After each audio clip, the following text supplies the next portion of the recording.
테란을 뽑을 것 같아요. 뽑히고 싶다는 사람만 10명이 다 제주에 오고 싶대요 지금. 영진이가 뽑아줬으면 좋겠어요. 몰아가지고 4테란 중. 유영진 선수가 어떻게 저기는지 모르겠거든요. 3테란이 좋아가지고 어중간한 테란 애들 되게 많거든요. 어중패. 토스가 3명이지만 너무 세잖아요. 저가 토스를 뽑을 것 같더라고요. 어중간한 테란 중에 한 명을 뽑을 건데 첫 판에 태태하는 것보다는 나중에 하고 싶어가지고 CD조가 좀 저는 땡깁니다. 결국 저를 뽑을 것 같아요. 그리고 그 뽑는 게 맞아요. 근데 저 뽑는 게 맞는 것 같아요. 오기 싫어하는 사람을 오! 뽑고 싶기도 하고 싫어하는 이유가 있지 않을까. 만약에 저를 뽑으면 저는 테란 뽑을 거라서 그게 재호 형일 수도 있거든요.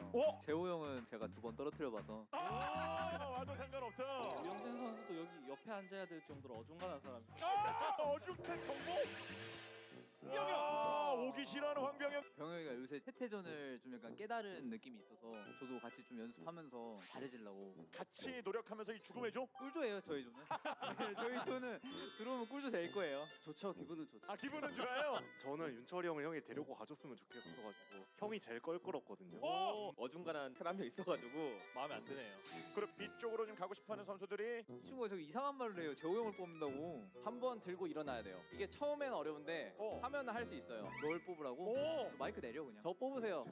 이런 건 안 팔리죠. 어떤 테란이 장윤철을 먼저 뽑습니까? 제가 딱 정리를 해드릴게요. 그 황병영 씨가 저를 뽑으면 A3, A4는 투저그가 들어가겠죠? 그러면 저는 장윤철을 뽑을 거예요. 그러면 장윤철은 정영재랑 바뀝니다. 장윤철을 비조에 놓을 리가 없어요. 무조건 올라가거든요. 저를 뽑으면 제가 윤철이를 뽑고 우리 조는 꿀조가 된다. 차트를 들여다보듯이 리딩을 해줬습니다. 그렇습니다. 김명훈 선택했고. 명훈 형 말이 제일 설득력이 있어가지고 옆에 테란 둘이 만약에 장윤철을 뽑았는데 안 바꾸면 어떡하냐, 뭐 그것까지는 제 알 바 아니어서 저는 제 소신껏 손도 못 쓰고 그냥 당해야 돼서 아쉽긴 한데 저 뽑으세요. 서로 그냥 뚫을 수 있는 조 그렇게 한번 하시죠. 태경이 뽑는 게 맞아요. 맞아요. 그게 맞아요. 맞아, 그게 맞아요. 저도 명훈 형이 태경이 형 뽑아줬으면 좋겠어요. 제안 들었어요. 우승자. 무언의 압박. 지성이가 알다시피 좀 비호감이어가지고 바꾸려면 바꾸라는 마인드로 그냥 뽑았습니다. 너무 좋게 흘러가고 있어서 김지성 선수님이 바꾸기를 잘 쓸 수 있게 제가 딱 만들어줄 수 있을 것 같습니다. 형이 여기서 재호 형을 뽑으면은 형이 비조로 가는 거거든요. 너무 좋습니다. 너무 좋아. 그냥 영재로 살면 좋겠어요. 너는 살아라. 자기 거 안 바꾸고 남 거 바꿔주다 망한 사람들이 많아요. 저부터 살겠습니다. 완성이 된 상황에서 이제 우승자의 권한 행사가 좀 기다리고 있습니다. 정영재로 갈까 어디로 갈까? 이 엄청난 조가 만들어졌습니다. 야, 이게 3테란에 제가 들어가는 게 제일 좋을 것 같아요. 오늘도 성공적인 조지 명식이 된 것 같습니다.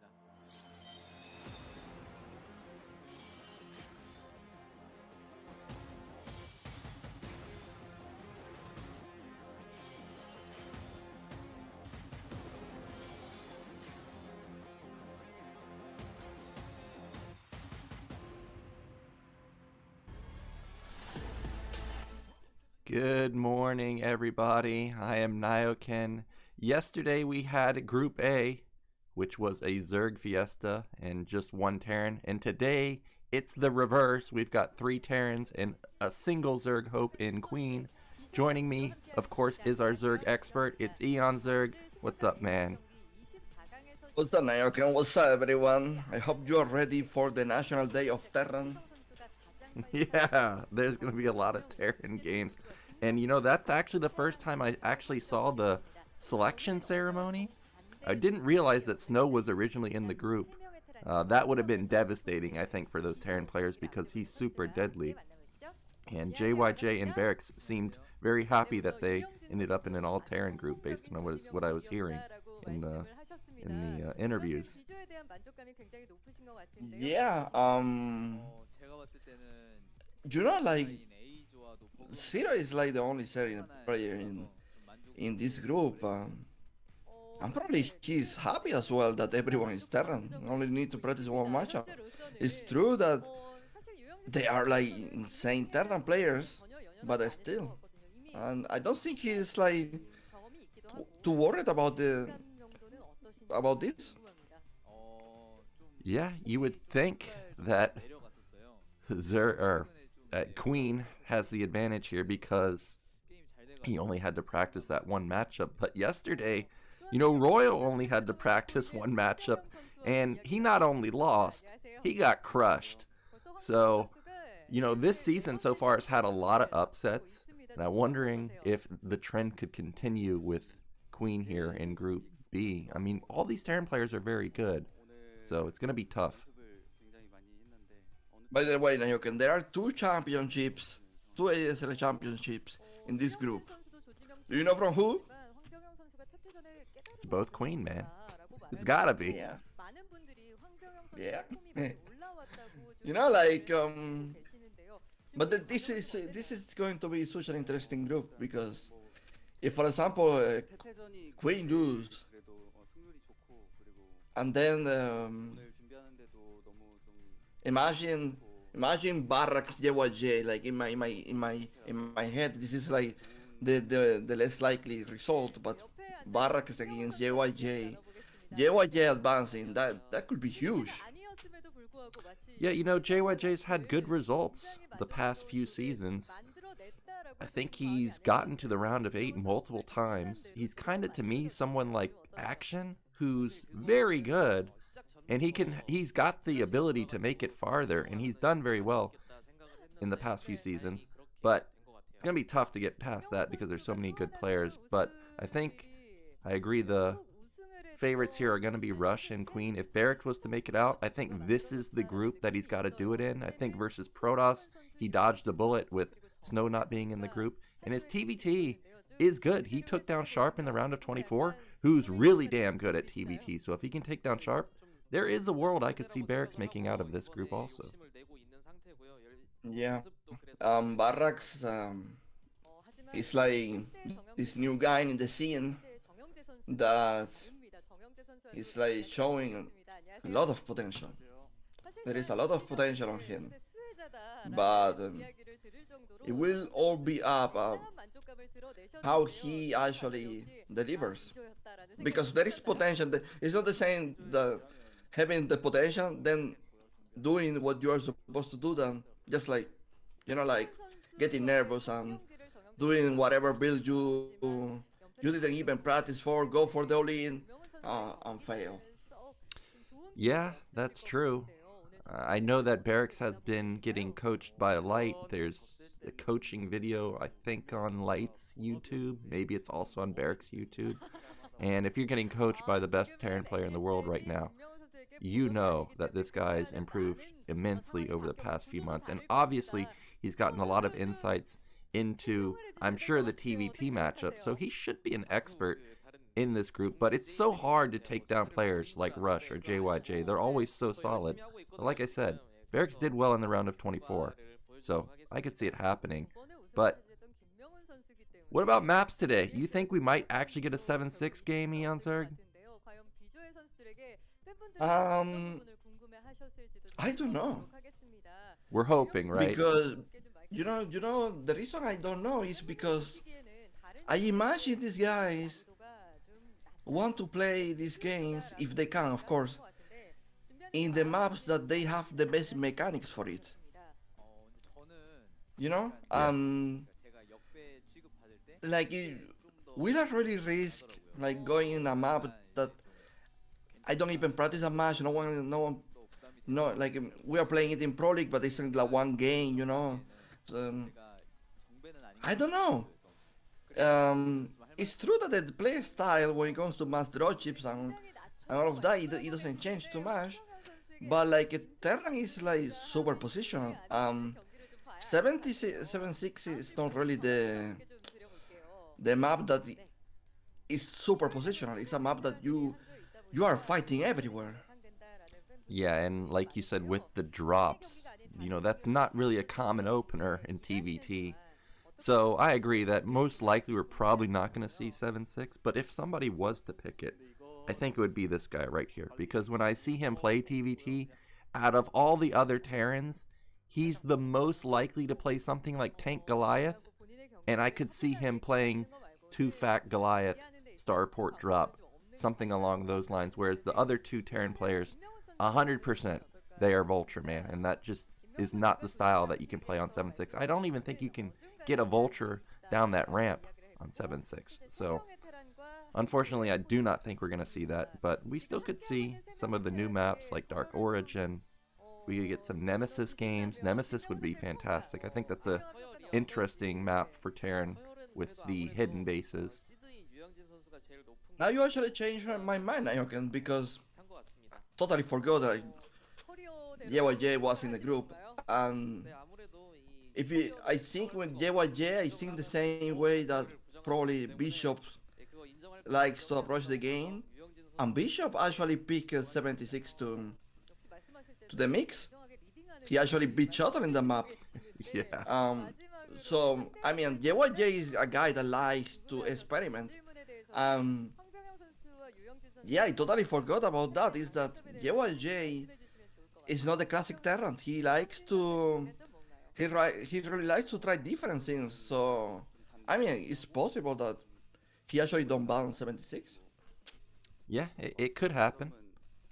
I think Bishop was just an outlier, man. I mean, he all-in'd every game, and his all-ins, they were pretty old too. Like the last one versus Jaedong, I'm looking at it and I'm like, dude, I remember this from playing on Lost Temple. So he clearly had something planned. I'm not sure if JYJ will go for that, but if there's anyone, he could do it for sure. Yeah, talking about Jaedong, you know, he advanced yesterday. I know, man. Everybody was excited for Jaedong. And did you see the clip on Team Liquid? Somebody took a screenshot of him eating afterwards, and he got a lot of good stuff to eat. He was really celebrating hard. Oh, he was doing this, how do they call it, mukbang or something like that. Yeah, mukbang means eating stream. Yeah. It's, do you think like Zero has like a realistic chance to be eliminated in this group, or this is like just like, you know, like play and go? I think it's possible. You know, I feel like lately I haven't seen Zero much in the ASL. I think it's actually because he's been eliminated or just didn't do as well as I was expecting.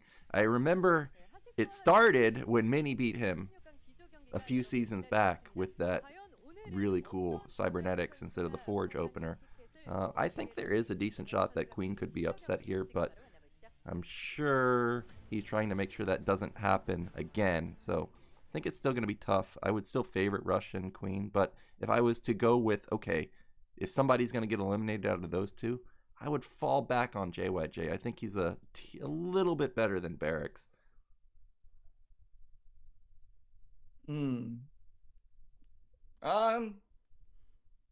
Yeah, could be. Yeah, could. Do you, on every matchup? Do you think on it, or we talking just about TPT? I think just like not in any specific matchup except for maybe Terran versus Protoss, which doesn't matter. Overall skills. Yeah, okay. yeah, just overall skill. But if Barracks getting coached by Light, you know, maybe that could tip it in his favor. But yeah, I still like Rush and Hero, Queen. But I think last season Rush, did he get killed by Soma? I feel like he did get killed by Soma with just constant counterattacks. Yeah. Last season it was Royal against Rush in the. Oh, my bad. I'm thinking about the season before. What was I thinking, man? Rush versus Royal. How could I forget that? I was betting Rush win in that finals, man. Okay, I understand. It's like this traumatic. Yeah, I'm traumatized. Yeah. Well, we're getting a look at the groups. Group B, as you know, it's a Terran All-Star group. Group C, that is stellar to say the least. 2 Protoss players, the Terran Mastermind Light, and then we've got Mastermind Soulkey, and then Group D, also a very strong group, Hirosak, Mind, and Bisu. Those are going to be next week on Tuesday and Wednesday. So you're going to have to mark your calendar for that because it's not going to be Wednesday and Thursday again like it was this week. And those are obviously going to be very exciting. By the way, I was going to mention that Barracks is such a different player from the rest. Like Barracks is this, I will call him like Jadon version of player that he's so aggressive at times with his army. Like he's not afraid to go. You know, like he's not afraid to pull the trigger at all. Like he's always ready to kill you. Oh yeah, that's very true. That is something that I have also noticed about Barracks. And also when he attacks, as soon as the fight ends, he's instantly unsieging. He's not somebody that gives you any breathing room. Protoss is not going to re-macro up their army. He's going to be instantly hitting the 3rd, 4th base. He is by far the fastest unsieger and re-siege of another position I've seen in the pro league, in the pro scene for sure. We're getting a look at Russia's stats. Basically about 50% across the board. That's pretty damn good. And you can see his versus Terran win rate pretty damn high. Got knocked down a notch because of Royal last season, as you mentioned. Yeah, man. Look at Rush, man. It looks like he trained all night. Jesus. Yeah, well, he wants to win, man. He got 2nd place. He does not want to get knocked out here. I noticed in the Korean text on the screen before, there was something about a 2nd place jinx. Couldn't read it completely, but I guess there is some type of jinx when somebody finishes in 2nd place. Now, this guy, Barracks, right here, I did notice also in that text, if he wins today, it would be the first time he makes it into the round of 8. So I am rooting for him. I do like to see new players make it into further rounds, but it is going to be very hard. Indeed, I trust Rush to win this. To be honest, it's a best of 1 as well, so players are going to need to be careful to not make too many mistakes, because at this level, you make a mistake, you pay it very, very, very expensive. Yeah, and thinking back to the round of 24, Barracks had a nice counter to Sharp with the 3-fact, with the fast add-on, getting a lot of tanks. And as I stated, Rush is also Vulture Man. When you queue up TVT versus him, you're pretty damn confident that that's what it's going to be. You don't really have to worry about Wraith. Maybe every now and then he might go like tank Goliath or tank Vulture, but generally it's mass Vultures. So I hope Barracks has come up with a good counter. Our players are ready. Let's get into game 1 of today. It is Sylphid between Barracks and Rush.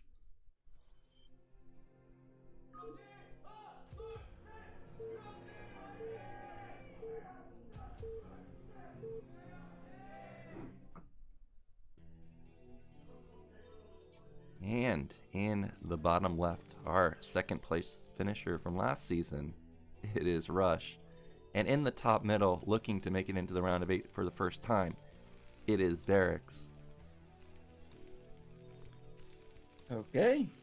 What about the positions? Because it's TBT.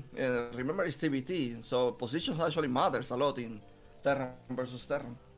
Yeah, so bottom left, that's the spawn that you really don't want. I don't think there's a lot of mineral boosting.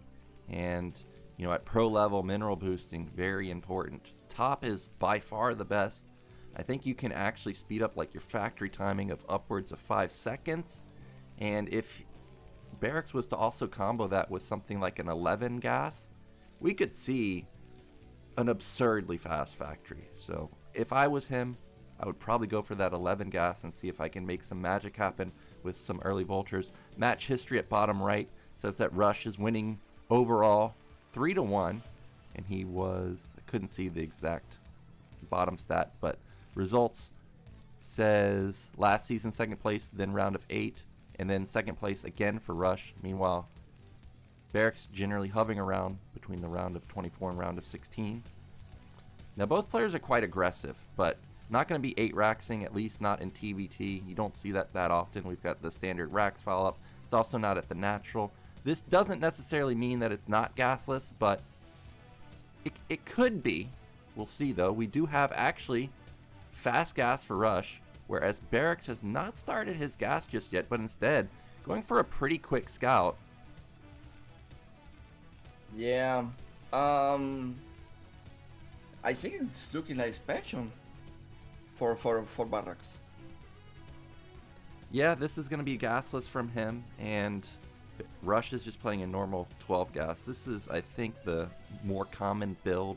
You could see that Barracks was a little bit worried that it was going to be 8 racks or some type of forward Barracks, so he wanted to make sure that that wasn't the case before he put down this gasless, because, like I said, Rush is an aggro player, but when I think of him being aggressive, mostly it's just in Terran versus Zerg, so he was just being safe, and he saw the SCV move out. So actually, it's going to be a delayed gas from Barracks. This looks like it's like a 15 or 16 gas. This is like a hybrid build. Not sure how this is actually going to play out. Well, Factory already going for Rush. I'm worried because like the way Barracks is playing is a way I see the Terran players doing in 4 players map. But this is like, I mean, Rush distance. I feel like it's going to be really important. The map position as well, because if actually Rush try to do drop chips or anything like that, I feel like Rush is going to be really favored in these positions. Yeah, I'm not too sure right now how Rush is going to approach this, but like scouting is going to tell. Yep, and we do have SCV coming in right now. Rush only built 1 Marine, so he's not going to be really able to push. Now, that was a clutch SCV catch right there. Almost gets the kill, so that's nicely done. And Rush is going to see the bad news that, uh-oh, this guy, he ended up going gasless. He's going to try and punish, but Bunker's already started, and this Vulture, not sure what he's intending to do with this, because that Bunker's already gone, or already down. He's probably going to have at least 2 Marines in there, and going to have the Sim City. So for now, all this is going to do is just get a little bit of map control, make sure, you know, Barracks doesn't sneak something out on the map like a hidden second factory. Yeah, and equal advantage for Barracks. Looks like Rush is really not going to be able to punish this. Look at that. Barracks, he has something planned. It is 1 fact, 1 port. So he is mixing it up versus a player that he knows for sure generally goes Vulture play. And this type of build can be punishing. If Rush skips Armory, he's in big trouble. The Wraith will rack up a lot of kills. But if Rush does play safe, where he may go 3 fact Vulture, but he does have a backup Armory, this is going to be pretty all in, especially. 2 starports. Yeah, 2 starports. This is not what I was expecting. Now, the Barracks got across the map really quickly, and now I'm a bit worried about this build. Yes, he only sees 1 port, so he may not respect that there's actually a second one, but Goliaths are so strong. You know, they deal 20 damage, Eonzerg. They don't care. He's going to see the second one. He's going to see the second starport Nyoken. Yeah, I think he's going to see it. I think he's thinking like, man, you went gasless, and all you can afford is just 1 starport. He's seeing it Nyoken. What now? What is the next move for Rush? Because he's actually like, this is great for him. Oh yeah, it's massive, and I love this move. No. He's sending the Vultures in. He got all of his mines down, and once you lay your mines, you don't really need the Vultures, especially versus someone that's going tank Wraith. So he just suicides, gets a couple of SCVs. And I gotta say, now that the second starport has been found, I really love Rush's build. And I really am unsure how this is going to work for Barracks. Because Wraiths are just so fragile. And he's not going to have that many tanks when he's pumping out so many Wraiths.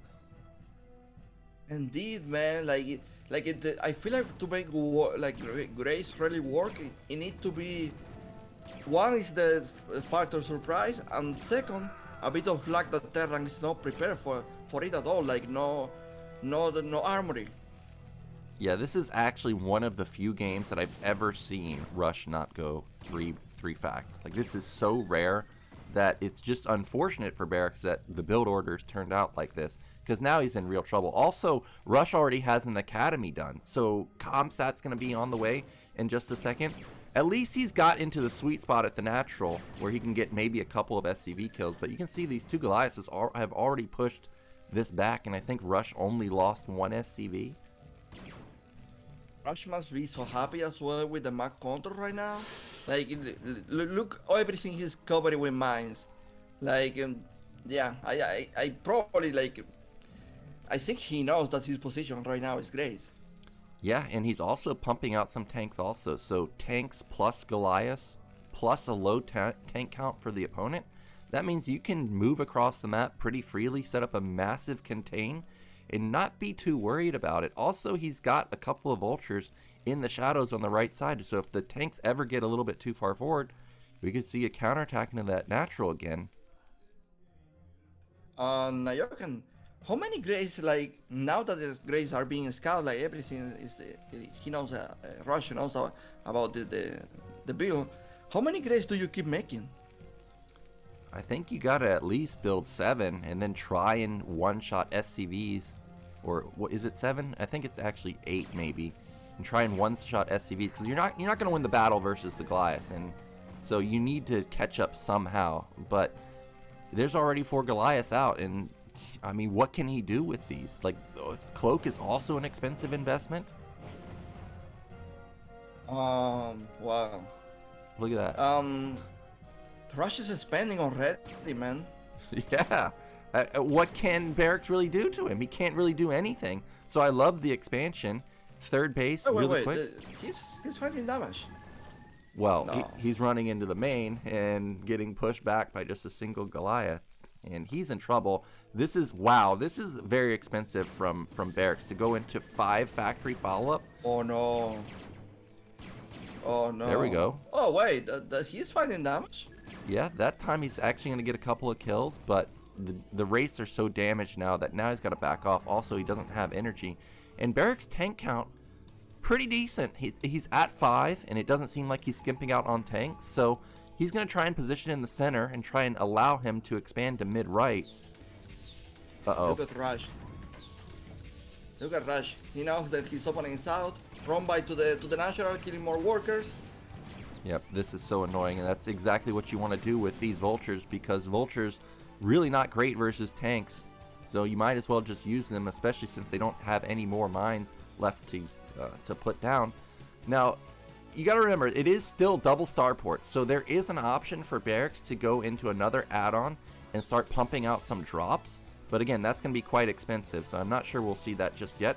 But we're on the high ground, and Barracks, he knows that Rush is probably here, so he instantly sieges up. But I think Rush has vision advantage, and he does. He gets the first shot off, so he should take down 2 tanks for free. Oh, that's perfect. Wow. Okay, don't get closer. Well, that was a good move from Barracks right there. He's going to take down one of the tanks, but he's also going to lose a tank himself. Supplies are very close, 110 to 100. This is definitely not a massive advantage for either side, but the fact that the third base is up and running, that is a big advantage for Rush. He's got 3 gas, which is huge. This 5 fact, I don't know, is Barracks ever going to take mid-right, or is this like a fake and he's actually intending to bust somewhere? That 3 base is exposed to vultures, Nyoken. That's a lot of eco damage now. Yep, this is going to shut this down. Rally point is going to allow these Goliaths and tanks to get into position, and these vultures are going to get cut off. So maybe he got 1 or 2 SCVs, but not a lot of damage done. Mid-right is finally going up for Barracks, but look at that. He moved his tanks, and if Rush scans right now and repositions, he could overlook the rally point. It's so crazy because he is leaving his main exposed. By just moving the tanks a bit farther, he's like blocking already the natural. Yep, exactly. That's what you want to do in TVT. It's all about positioning. Yes, unit comp is huge, but you can be down units if you have this superior unit comp. And we do have Barracks being quite aggressive in the center of that, but you could see that Rush's screen instantly went to that contain, that sort of contain he had, but I don't see him repositioning up there. So for now, we're just going to have congestion in the center of the map. You know, supply is a bit closer, but remember there are like 5 Greys that are mostly useless at the moment. Yeah, that is true. That's not necessarily dead weight, because actually race do make a big difference if the Goliath count ever gets reset. But I did see in the main of Rush that he's got his science facility almost done, so +2 weapon is going to be kicking in pretty soon. I'm curious if Barracks also has +1 weapon on his units, because you definitely don't want to be down. Nyoken, there are no torres. Oh, there are Goliaths. Yeah. Okay. Yeah, he's got his Goliath in position. Barracks finally getting mid-right up and running. But I like the position of Rush a little bit better. He's got a better access to the 4th base right now. He's got access to top left. And also, if he takes top left, that's going to allow him a stepping stone into a mass drop into the main of Sylphid, which is a common move on this map. Goliaths are going to take down 1 or 2 Wraiths, so that's a good catch. Yeah, he took one. He took out 2 actually. But Nyoken, I want to mention something. Rush expansion runs out of minerals faster than Barracks expansion. Yeah, that is true. I mean the tier expansion. I mean. Yeah, so he's going to have to take a 4th base pretty quickly. We do have 7 facts for Rush, and we have 6, I think, for Barracks right now. But both players' supply is really high. This is a mistake. He's going to lose both or maybe all of his tanks. Oh no, he didn't get the last shot off. Oh my god. Nyoken Rush is pushing now towards the tier base of Barracks. It's a pro game, so I don't want to say that it's broken, but like I said, Barracks is very quick to siege and unsiege. I feel like, oh, okay, they fixed it right now. So it was broken for a second. You can see all the units have now repositioned in the center of the map. But Rush has breached mid-right, and that's a dead base. And with mid-right going down, it's going to be 4 base Terran versus just 3, because actually 5. I see Rush taking top left. Not only that, and huge army deficit now going for Barracks. Yeah, he's down 40 supply. Oh man, the positioning for Rush is just brutal. And you can see the unit comp is just flat out better. Goliaths are so strong, and the tank count is now lacking for Barracks. So more than likely, we're going to see the GG any moment now. Mineral only is really not great for Terran. You need gas. So being down 60 supply, being down 2 expansions, and having no control over the center, most likely this is Rush's game to take in just a second. We were in the Matrix and we didn't know it, Nyoken, but now it turns out that the reality, and the sad reality, is that Rush is destroying this game.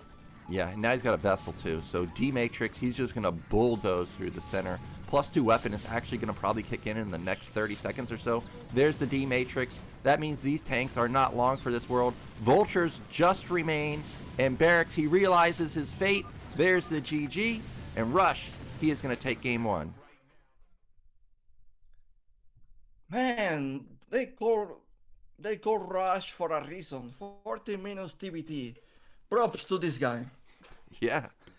You know, we were talking it before the stream came on, and we were talking about how these players, they know how to end the game. You're not going to see stalled TVTs where somebody has a sizable lead, yet somehow it gets to BC tech.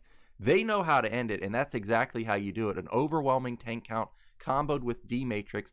I wish we could get a replay of what actually happened in the middle of the map, because out of nowhere, Rush was just dominating the center and breached the 3rd base. So hopefully they do a replay of that, because Barracks' army looked formidable, but I guess he got caught at some point. Yeah, he was doing fairly well, to be honest.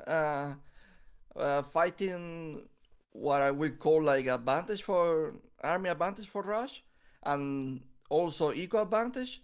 But at some point, he just like lose it. Yeah, okay, here we go. So remember that small tank move up here? Well, this was the actual move in the non-broken game. So he commits a lot to this. And just like you should do if you're a pro, you see a guy committing to an unimportant position, you instantly get to the very important position, which is the center here, cut off his 3rd base, and Rush was just too quick. He actually caught Barracks out of position, like I was saying, and now you just can't do anything about this. Look at how many tanks Rush has compared to Barracks. Yeah, and he left the tier expansion from Barracks exposed. It's going down. Yeah. Yep, so that was a really, really nice move from Rush right there. Unfortunately, Barracks is going to be sent to the losers match, and whoever he faces there is going to be a tough opponent, because JYJ, very strong TVT. And as you stated, 2-time ASL champion Queen could be waiting in the losers bracket. But first, we got to find out who's actually going to be down there, because Queen versus JYJ is next.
And we are back. We've got Rush waiting in the winner's match. Now we're going to be going into game 2, and this is going to be a TVZ with your man right there, a 61% win rate versus Terran. That's up there in terms of the top ZVTs in among all the ASL players. I think Effort was number 1 yesterday. I think Queen is actually number 2, so obviously an expert. And his last 10 games versus Terran, 7-3. Yeah, man, this guy is a monster. This guy was the guy that I could see winning the ASL 3 times in a row. For some reason, he didn't. But I mean, the winning 2 already is so hard. I mean, qualifying for this alone is so hard. So imagine just like winning the whole tournament. Like, do you have these people that playing forever and never won like ASL? So imagine, like, actually, Queen is being around forever in StarCraft. Like, I think he got to the final of MSL in the Kespire of StarCraft. Like, he lost against Flash. So it took him like forever, like the decades to win his first championship. He made it 2 times. So yeah, man, it's so hard to win a championship in Brookwood. It's not easy at all, bro. Yeah, it's insanely difficult. And like you said, just qualifying for ASL is impressive. What's also more impressive to me is almost every single season you see the same players, like every single time. Like, you rarely see someone new make it into ASL. So that just tells you how dominant all of the pros are over everybody else. Our players are ready, so we are going into game 2, which is JYJ versus Queen.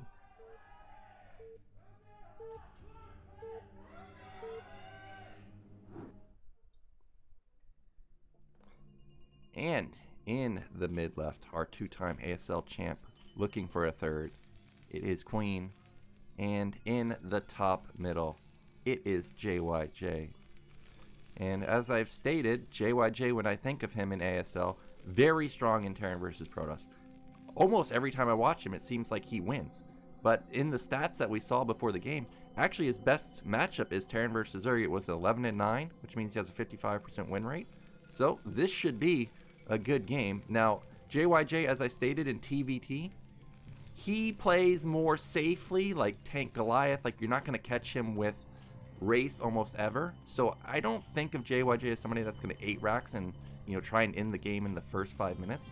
So more than likely, we're probably just going to see normal 2 racks opener, kind of similar to what Royal did.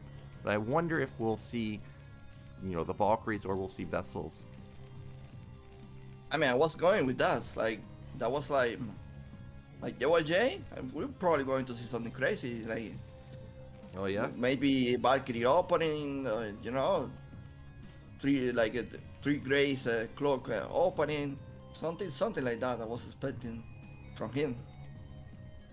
Well, we'll see. There's the forward racks, and if you put a racks like this, you're doing some type of semi-wall. So he could potentially wall off, go low marine count, straight into Valkyrie, like you said. And there was the ZVT stats. Action surpassed Queen just yesterday with his victories. And we are getting a look at the results. You can see round of 4 in season 12, then round of 16 in the past couple seasons for Queen. So I knew I hadn't seen him lately. I'm like, man, am I just forgetting things, or does Queen just not have the results? And it is really, he just hasn't had the results in the past few seasons. And we do have 2-minute pool, 2-minute gas. So this is going to be pretty typical of ZVT these days. And Nyoken, that's interesting you mentioned that, because we're talking about Arjun stats, but if you think about it, Arjun, he never won a championship. Action? We won 2. Did you say Yeah, Action? Yeah, Action. Every time I'm rooting so hard for him, man. Like, get to round of 4 because he's got the skill. But yeah, I don't think he's ever made it past the round of 8. I think that's kind of where he gets stuck. But I would love to see him make the finals. I think he's actually got a good shot to win versus anybody. That's how good he is. But as you stated, ASL is just so ridiculously hard. We do actually have this weird pressure move. This is one SCV, one Marine. Yeah. Yeah, one Marine, one SCV pressure. I don't think like Queen is expecting this. Yeah, I don't think so either. Wow, this is so unusual. I don't think I've ever seen this, but No way he's coming back. Nyoken, the Marine is escaping. I know. I'm watching it in disbelief. This never happens to me. Why can't my Marine just walk across the map and, you know, safely come back without getting killed? And this forced Queen to actually build 4 lings. He may not have wanted to build more than 2, so I would say job well done from JYJ. And actually, he is rushing gas also, but this is for fast eBay. Okay, so he's going with that build that you are like going this fast grade and probably like putting a lot of pressure at minute 10 with a 1-1 maybe? Yeah, this could be a 1-1 timing. It could also, you know, normally when I see this particular build, this tends to be 4 racks. I've seen Rush try and go 5 racks into a 2-hatch, and I don't think I've ever seen that actually be successful. It's just too hard to balance your turrets and racks and deal with mutas. Oh my god, that's a lot of sellings Nyoken coming to it? JYJ. And he's being playful with his Marines. Is he going to get punished now? Well, that is a pretty tight area. I like the SCV pull off there, so he's shouldn't get busted. But yeah, those 8 lings, if they saw an opening, for sure they would go for it. Wow. I admire these Terrans that went out with the Marines just like being playful. 3 Marines outside the map in the mid, like just, you know, just playing. I don't know what you're doing, but just playing. Oh man. Yeah. Tier Well, base for 0.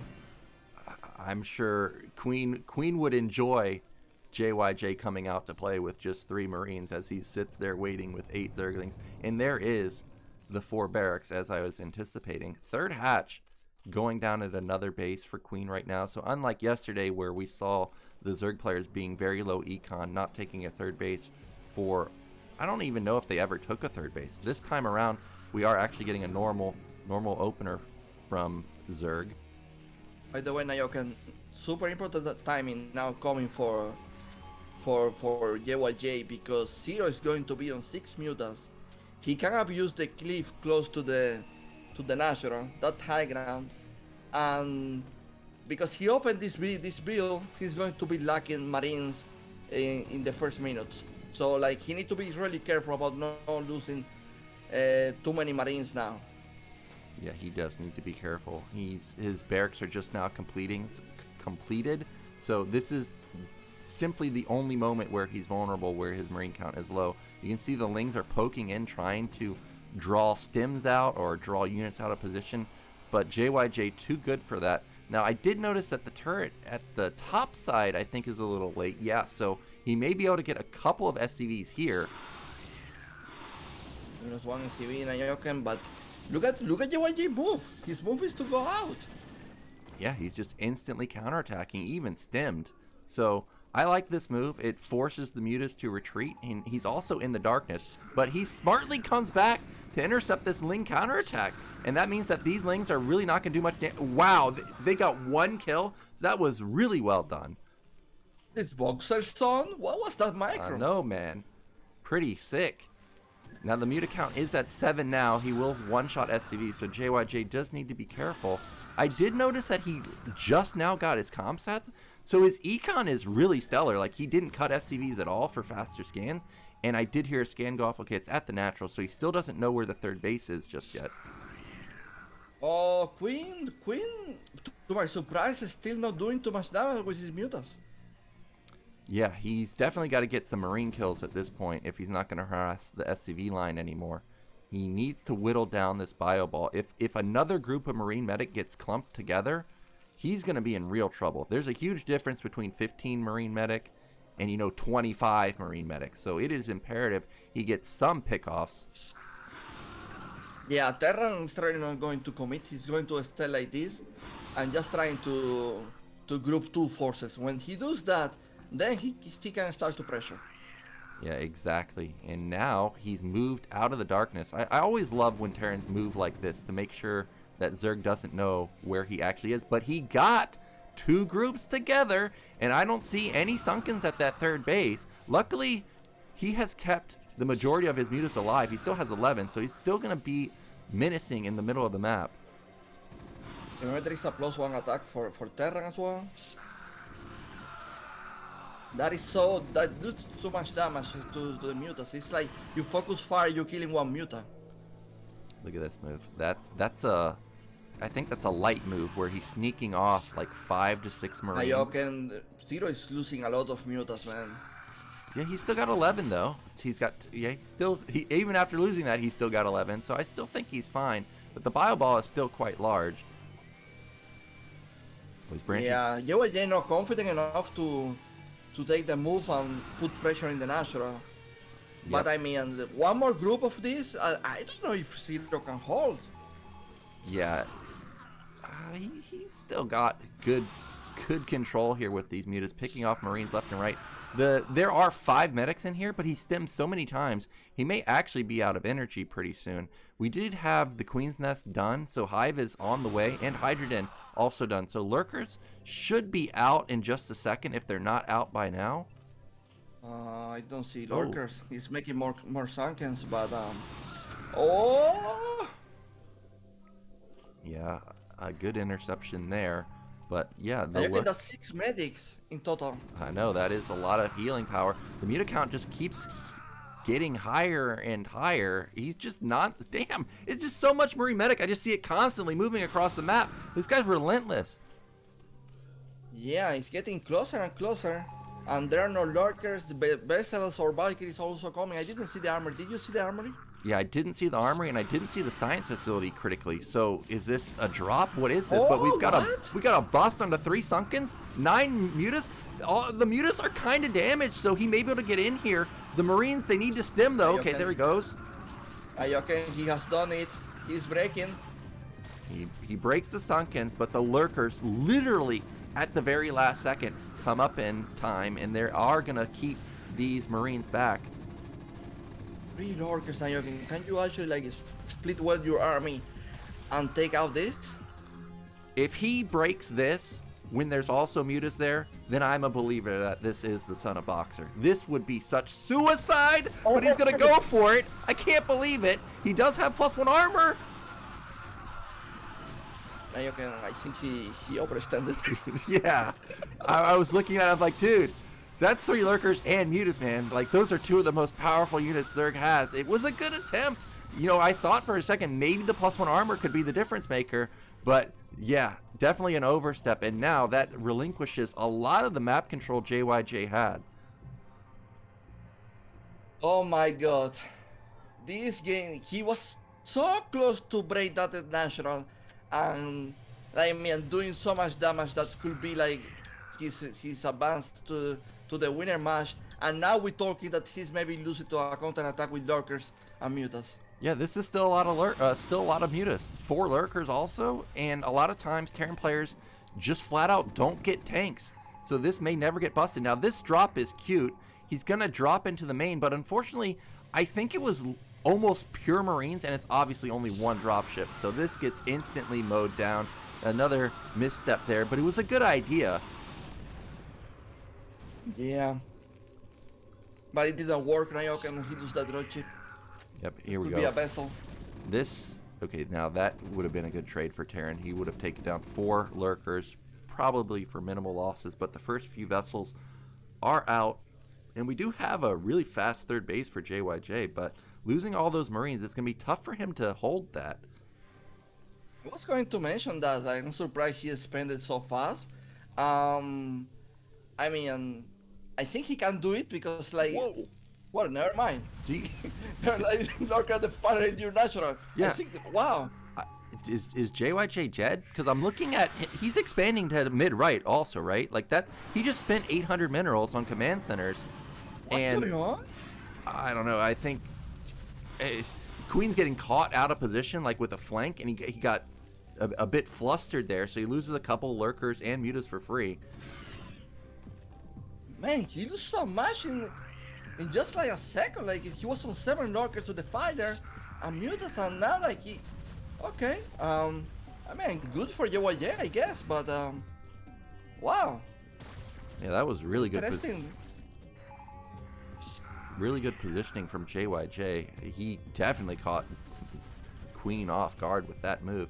And now he's got isolated 4 lurkers and there's no defiler there. So he should consider trying to trap those before they can get synced up with the rest of the army. JYJ still has a good supply, 130. His mineral only is coming up in just a second. And critically, where does Queen take his 4th base? Yeah, I was thinking about that already, like right now actually. And the way I see it, I guess like Queen is going to be forced to do like a Hydra build then to save resources, because like Ultra is going to be difficult. Yeah, I saw his evolution chamber at his 3rd base was quite late for Ultras, so it is probably going to be the Hydra play that you're talking about. And these lurkers, they're not long for this world. They are going to trade pretty well, though. The focus firing was really great from Queen there. Got as many kills as he possibly could. Now, losing that building is important for Terran, so hopefully he can save that. Queen with a really good drone saturation, is making many hatcheries. But you know what? If JYJ keep putting pressure like this and trading well, I'm really worried, because like I don't think he can take a 4 gas anymore. Yeah, that's the issue, is where does Zerg get the 4th gas? But losing that science facility is a big deal. Yes, there are 4 or 5 vessels out right now, which is scary, but it's not 10, and he did just lose his science facility. Also, I think I saw his eBay not blinking, but damn, just the positioning of these Marines are so fantastic from JYJ. Oh no. Yeah, that was a big hit. Okay, that was a easy kill.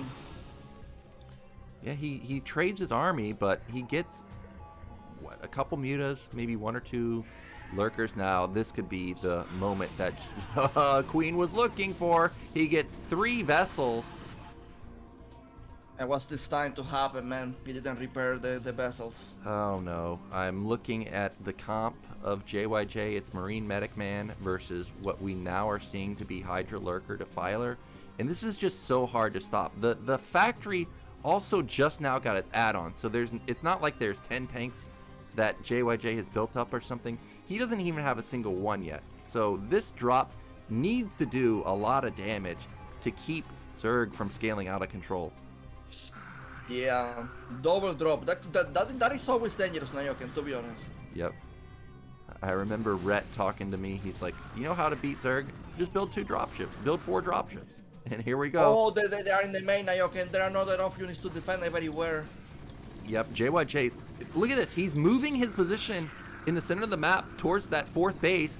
And will he kill any of the important buildings in the main? It doesn't look like he will just yet, but if he can focus down that evolution chamber, that could be enough by itself.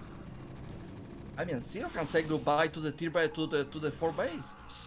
Yeah, he's gonna breach that base right there. That's a good trade for JYJ. And if we look at supply, JYJ's approaching max. Yeah. Let's not forget this Hydra Lurker Defiler composition. That is always dangerous. But I mean, there is already 4 bases for Terran. Like, if we keep trading like this, it will be hard for Zero to really like to come back. Yeah, and saving these dropships is a big deal. He's going to come in for round 2. JYJ, he's got a huge army. He just needs to get out onto the map while also dropping again. And the units are out of position. Maybe he can finish off this evolution chamber. How come the Drudges are alive? I know. I thought that they were going to take him down by the mutas, but I guess somehow JYJ ended up saving them. And he's just everywhere. Queen needs to stabilize this game before JYJ takes his half of the map. Yeah. You know, one of the problems from this Terran is the overcommitment. It already happened like some minutes ago. JYJ looking good. I just hope that he doesn't actually like just overcommit again, lose all vessels, lose all the army, lose map control, and just let Zero fly again. Oh, great irradiates. He's going to trade just Marines for a couple of Lurkers. I did notice that he's lacking some medics. There's just the first 2. He's definitely going to need a few more now that the Hydra Lurker Defiler count is quite high. We've got additional factories, at least 1 at the mineral only, and JYJ is taking his high ground base. I love this move. Just sit under the orange cloud also. And some firebots. Yeah. Oh, not anymore. There are 3 Lurkers. Yeah, the Lurkers are going to end this. The vessels don't have the energy just yet to... Man, JYJ is everywhere. He's already denying the expansion that Zero is trying to take. Yeah, he's taking more bases than Zerg. So this is nuts. And we do have an engagement. The Hydras now have 1-1, but Terran has at least 2-2. May even have 3-3 at this point. Okay, he has 3-2. We've got the first few tanks on the field too. That's going to help out quite a lot. Again, another instant cancel. Queen saying, no, you cannot have that base. He's getting closer to the natural. You know, Terrans go crazy. Oh, that's a wow. Huge bite.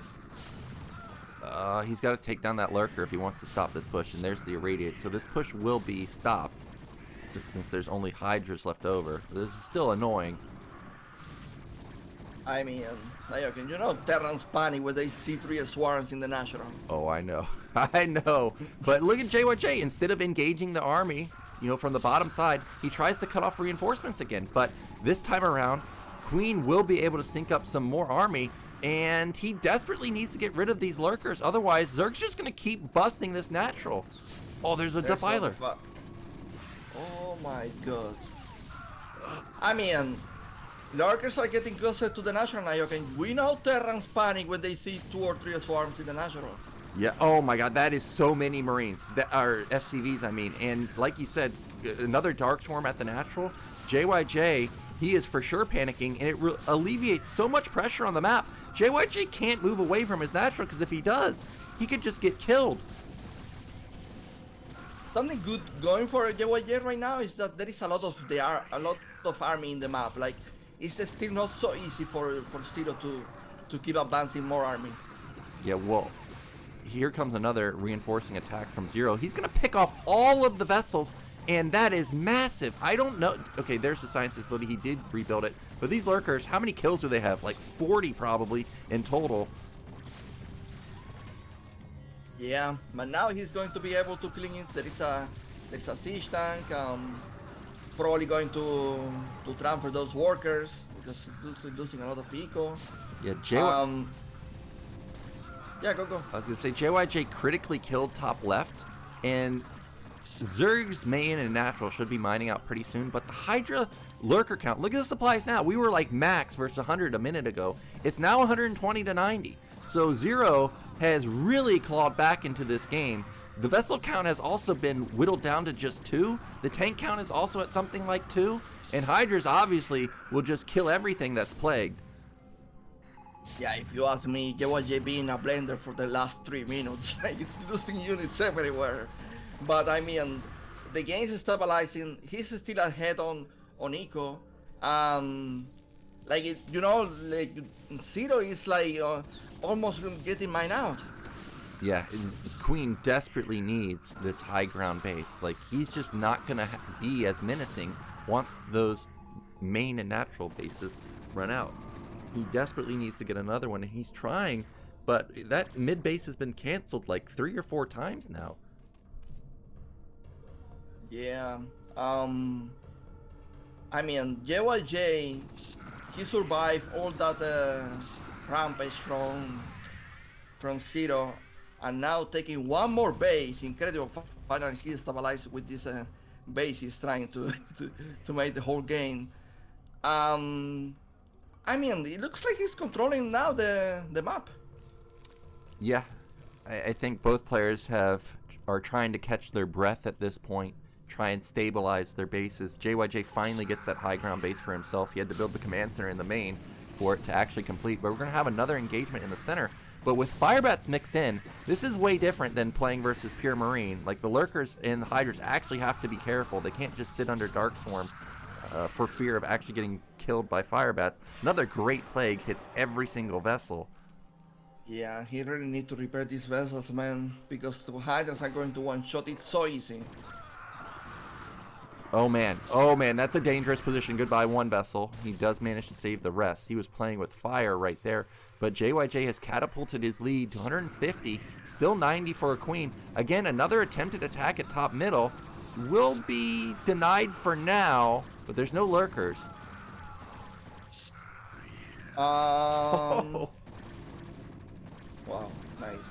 That's Nyoken, I think Zero, like Queen is in so much troubles. Like he's almost mined out in the main, almost mined out in the natural. Like even with a new base, like he will be like have problems to keep producing from all the hatcheries.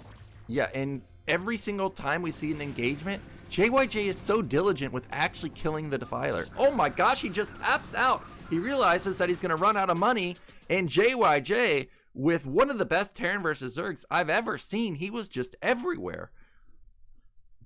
Man, if you ask me, he deserved the victory so bad because he was able to defend 0 mutas for so long. He was able to group 2, 3, 4 armies and then finally get the bust in the natural.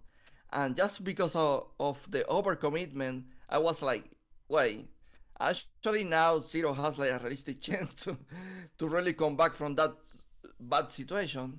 But no, JYJ keep building. He was definitely building, man. Like every time you looked, his supply was so high. And even when he was in a dire situation, like with those dark swarms outside of his natural, instead of panicking, leaving his entire army there, which is what I thought you had to do, he instead consistently repositioned, cut off reinforcements, and just simply overwhelmed the isolated army. I mean, it was fantastic all game long. He was repositioning and cutting off bases too. Like really impressive play. That was nuts. And we thought Queen and Rush were going to be the favorites. He's changing my mind, man. JYJ, he looked damn good. He looks so good right now. Nice skills in that game. Well, where do you think it went wrong for Zerg? We're going into the Hot 6 commercial before the break. So what do you think, like, where did it all fall apart for Zerg? It's just like the marine defense he pulled. Like Zero was trading a lot of mutaries, and he was not able to get any kill. And then he made almost like he hold by miracle with these 3 lurkers that pop out, and JYJ commits so bad to that. But he was like already, there was not really like a minute of break for him. Like there was a drop coming. There was also like he didn't really put himself in a position to be able to get a 4 gas later on. He was stuck always under pressure on these 3 bases. There was a moment of break for him. Yeah, so true. Just relentless assault from JYJ. You know, I was surprised that JYJ was able to build that double expansion and not die. Like when he built his high ground command center and then was also taking the mineral only, I'm like, wow, you just lost your army to the lurkers. Now you spent 800 minerals on command centers. Felt like that was going to allow a queen back into the game, but it wasn't the case because JYJ was just macroing like a madman. And the drops, even though they didn't get damage done initially, the first drop, he came back with those 2 drops later in the game, and it really started to slowly allow him to get more and more map control. It's also funny because there was a moment that Zero went for the counter-attack with a Defiler and 7 lurkers and mutas, and I don't know exactly what happened, but he lose most of it. He lose the Defiler, lose the mutas, and lose 3 lurkers. And JYJ wasn't even in the same place. He was attacking from behind. I don't know exactly what happened in that place. Yeah, I'm not sure either. What I do know is just the cutting off of reinforcements was obviously a huge deal for JYJ. But yeah, once those 4 Dark Swarms went down in a row at the natural, I'm like, wow, this is it. I've seen this before. As soon as it gets into my natural, it's so hard to actually deal with. But he managed it well. And He had killer econ. He had 4 bases, 5 bases near the end. Like, JYJ was never lacking resources. He could just endlessly pump out units. Something he made very clear in this TBC, I noticed, is that he wanted to expand very quick. Yeah. Like, even if he got cancelled, he took the mineral only. Yeah, and that's different from what we've seen in the past, where players like flood 7 barracks before taking their third base. So when I saw the double expansion, I actually thought it was going to be a mech switch, but he made Marine Medic work. We're going into a break. We'll be back in just a moment.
right, we are back and we're going into our winners match, which is going to be Rush versus JYJ. Rush had a solid win versus Barracks, and JYJ just played out of his mind versus Queen. So this should be an exciting matchup. I'm hoping for the 7-6 Eonzerg. I mean, it's going to be so hard, but we will see. Yep, I want to see those map picks. I want to see what the bans were. Hopefully we can get some interesting maps. At least give me Nemesis. At least give me a map that's unusual, that you don't really get to play that often.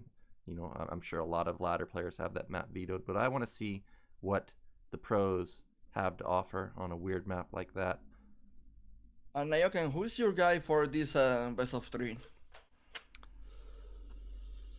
I don't know. I think Rush is super solid, but I just like how JYJ plays in general. So even though I think Rush may be slightly better, I'm going to go with JYJ this time around. Okay. Oh, no. JYJ. That's not what we want to see. Eonzerg double 7-6 ban? Come on.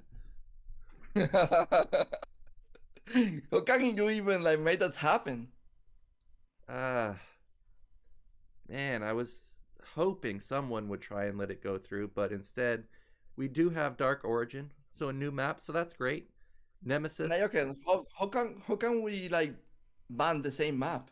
Well, I think what it is both players just get a pick. They don't know what the other player picks, so you have that situation where both players could potentially ban the same one. Okay. All right, we are ready. It is Dark Origin, Nemesis next, and actually the last map is going to be Heartbreak Ridge. And in the top left, our Red Terran, it is Rush. And meanwhile, in the bottom right, it is JYJ. Oh man, 2 players map. Now you can tell me something. When do you have 2 players map? Do you feel better about the matchup or? No? Nope. Terran versus Zerg, I feel better. The other ones I do not. And the reason I don't is even though Terran versus Terran, you don't have aggressive openers that often.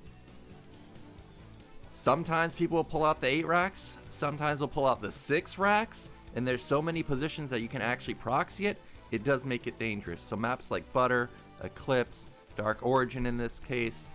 I'm not a big fan playing versus Terran or Protoss. But we don't see anybody getting aggressive here. And actually the stat at the bottom right showed that these players are 2-2 versus each other, so 50-50. Okay, it can be more equal actually. What is the like? What is the most classic opening in 2 players map? It's like factory expansion, or you can actually like expect a CC first. Oh, if he CC first, he's a madman. I think the 12 gas factory is the normal opener. I think gasless is also maybe not as crazy, but you're going to get scouted, and if you're going to get scouted quickly, that allows the opposing player to all in you. You know, they're going to most likely scout pretty quickly. And we do have JYJ going with kind of a weirdly positioned Barracks. It is still going to be a 12 gas opener here from him, but maybe we'll see some pressure from him, like 3 Marines or so. I'm not sure about that because the timing was so. The timing to start the barra was so. I don't think it was so early. Like, but yeah. 3 Marines pressure from the distance. Yeah, this could just be just a slightly forward rack so that he doesn't have to float it as far. I think we saw this in a previous game where it was forward also, and it still ended up only being 2 Marines. Now that SCV came from a weird angle, and at this level, every small detail matters. So Rush may already be aware that, hey, that's where your racks is, and, well, I can make a decision on whether you're going to actually try and harass me with it or not. But you can see Rush ends up only building 1 Marine and instantly lifting, and that's what JYJ is also going to do and turn around his own Marine. Yeah, because that SCP can be annoying now. Oh yeah, it's going to get full intel. You know, do you remember actually Zack was the guy that played? I don't remember who was the opponent, but Zack did a Grace opening and he totally destroyed destroy the Terra, man. It was higher. Did so much damage with the Grace play. Yeah, Sock is just like, that's his build, man. Every time I see him play it, he wins. Like, you just know it's coming and you still can't stop it. Now JYJ's command center is slightly faster. I think it's because Rush built one additional Marine, and that's going to allow him to intercept this Rax in the center of the map, deal a little bit of damage to it. The first Vulture is out for Rush. Meanwhile, there we go, first Vulture popping out for JYJ, and he's going to go into a second Vulture himself. And these guys are playing like it's really the same. Apart from one Marine, it's like they're playing with Vision on. Yeah, I mean, this is just what you do in TVT. Almost every single game, this is pretty much how it goes. The real question starts happening around this moment. Does somebody build a third Vulture? Does somebody go add-on? Are they going to go Starport? But we see both players end up going for the third Vulture, and they're going for an additional factory. Yeah, you mentioned JYJ never's like go crazy with Grace or anything like that. He's like playing Goliath tanks, right? Yeah, he plays pretty normal, pretty safe, but this time it is going to be 3-fact Vulture. I'm sure he'll get an armory at some point, but it is Rush who often, very often, goes 3-fact Vulture himself, so he may end up trying to skip it, try and get a little bit greedy. 3 Vultures across the map, does take down that Marine, and now Rush doesn't have to... Oh, this is a misstep. JYJ's going to lose his first Vulture. That could be all he needs. Oh my god, what's happening? Like, doing so much damage with triple twos against 4 almost. Yep, and JYJ has lost 3 Vultures now, whereas Rush has only lost 2, and he's got more streaming across the map. The Marines are also alive also. They deal a lot of damage. Can use SCBs to repair this Vulture. I don't expect him to die, but that's a lot of damage coming. Yeah, JYJ's in big time trouble. This may not end the game, but he's losing so much resources. And look at this. I don't even know if he can be able to afford his 3-fact Vulture and SCVs, but that's assuming he doesn't die. He is going to clutch that Vulture. That is very important that he saves as many as possible. I mean, that was a nice start for Rush. When I was looking him with the army in the bridge, I was like, this guy's looking for blood, and he actually got it. Yeah, that was really well done, and that engagement on the bridge went amazing. I mean, that's why it's so hard to attack on bridges. One small misstep, and you can have something like that happen, and you just lose your whole army. So now, Rush in a pretty good position, even though supplies are even somehow. I imagine JYJ must be down at least a couple workers. No, he's down like I'm not sure. Like he must be down in Vultures. He must be down in SCVs, and I don't know. Like if Rush like he knows what's going on here, how do you get a better position from this? Yeah, I'm not sure, but I do notice that JYJ is the first one with a tank, and both players have speed, so there's no mines just yet, so the tank can literally just lead the charge, walk across the map. Vulture count, I would say, is pretty similar. If the Rax lands, soaks up hits while the tank also soaks up hits, JYJ is going to have a strong counterattack. Here we go. Oh, wait. That's a lot of Vultures. That seems like an overwhelming amount of Vultures. And I'm not sure if JYJ wants to commit to this, but for now, he is going to try and make something happen with this single tank. I never seen something like this. This is so weird. Look how deep that tank is. Yeah, it's one tank actually, like the one leading this.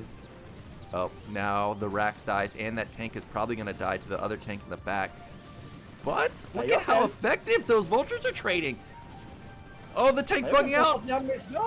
Oh, okay. Tank is way out of position. He's killing a ton of Vultures. How does JYJ have so much Vultures left over? That's a damaged tank on the right side. Did JYJ do this? How did that happen? I mean, I'm not, dude, I'm not sure what's happening. What is going on? How did JYJ lose the first engagement? Then he comes back with such a massive counterattack. Look at the supplies, 38 to 55. He's killing every SCV. He killed all the SCVs in the National Nyoken. He killed so much army. I mean, I think this is it because like he's still losing SCVs. Yeah, he doesn't even have the tank back there to help save the SCV count. What? How did that work? This is just pure speed vultures. Like there's no mines anywhere. Okay, now mines are coming in. Jeez, he was able to build so much stuff. I don't get it. I mean, you mentioned the tank was bugging out in the minerals. Maybe that actually like helped him because like, I mean, that was so crazy. Yeah, that was nuts. And now this is just complete map control for JYJ. He's got mines.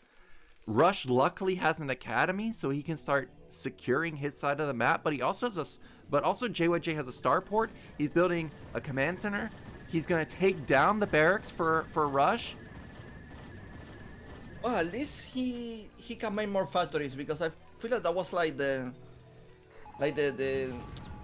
biggest thing is like he could make with more factories, right? And more e-sport, more expansions, and more army, more map control. So it seems like Rush survived, but I mean the eco hit is insane. Yeah, this is probably the only move that Rush can do. Okay, now he's finally building SCVs. I saw in his main command center that he wasn't building SCVs for a while, so I thought he was just all-inning. So he is actually going to try and transition out of it. He's kind of caught up in supply. It's 85 to almost 70, but third base going up for JYJ is massive, and we got the first few race coming out too. And I don't even know, does Rush have an armory? I'm not really sure now. You can like the last time I saw his main, like he was mining with ASCVs. Yeah, he really is lacking in the SCVs in the main. His natural's good. I noticed that that's. And Nyoken, there is a lot of army coming now to JYJ. Do you think he can hold? Because there are like there are tanks for Rush as well. Yeah, I think he can hold because it's going to be hard for Rush to get into like a good arc with his tanks trying to move over the bridges. So even if the tank count is not the highest for JYJ right now, I think he would hold. But yeah, this was a moment of vulnerability if maybe Rush went to the right side and like sieged the third base potentially. I don't know, but this is also fine, just laying mines everywhere across the bridges. There is no armor. He's making it now. Wow, JYJ can actually like go to Rush base right now and punish him with grace. Yeah, he only has like 2 or 3 right now, so it's not the highest DPS, so he's probably waiting for it to be like 5. But I do think he got scanned, which is what triggered the armory. So if he wants to harass, he needs to go pretty soon. Yeah, I mean, Rush did a good job mining most of the map, and he's also like closing JYJ. I don't know, because there are Greys in the map, right, and there are no Goliaths. I don't think this is going to be super effective. Yeah, now JYJ clearing out the mines on the right side, so he's going to get map control over here. That'll allow him to take a 4th base. He's still up 30 supply. I think tank count is now in favor of him also, just slightly. And Rush, he's just trying to keep the army back. Like, you don't see him counterattacking at all. And, oh, we didn't even talk about this. Remember that back ramp? What if JYJ just goes to the top side? I don't think it's going to be so simple for JYJ to be aggressive, honestly. Yeah, tank. Like, Rush is actually doing a good job containing him right now. Yeah, he is really doing a good job to manage the positioning of the opposing players. Here we go, the Greys, about to clean these tanks. And now it's freeway.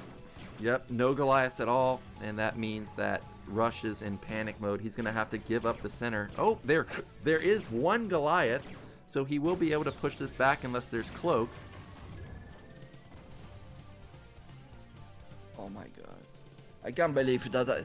Wow, man, that pro gamer timing, man. Yeah, clutch Goliath timing. He's going to allow these tanks to all be saved. I like how he's consistently moving that Goliath also. Okay, he's going to lose another tank probably, but he does lose a Wraith for it. So it's funny, it's only one Goliath defending the whole line. Yeah. Goliaths are that strong, man, and you can see JYJ just trying to avoid it at all costs. But look at that supply. It was pretty close a minute ago. Definitely not close now. 160 to 117. JYJ is probably considering an unsiege and a bust in just a second. There he goes. I mean, that is a possibility, but I mean, the power of siege Nyoken sometimes. Yep, siege, pretty good upgrade. And here we go. But Rush is in position. He got off the first shot, but there's way too many tanks. And he should be able to push this back just slightly. You know what? Now he can actually like go for what you mentioned about the map feature. Now he has like a clean way to go for it. Yeah, exactly. And now we're starting to see dropship play too. And this is going to be so tough for Rush. He's got to manage the right side while also managing the left side. Scrambling into position he is. Oh, the Wraith combo. Can he take down the Goliath? And he does. Talk about repair. Yep, not able to repair it in time. And now Wraiths are going to start racking up some kills on those SCVs. Science facility floated. That means that probably his +2 weapon is about halfway done. Whereas I think just now, Rush is starting his science facility, so he's going to be way behind in upgrades. Man, by the way, the Terran versus Terran, like Rush was so behind, and he's still behind, but it's not easy at all to punish this.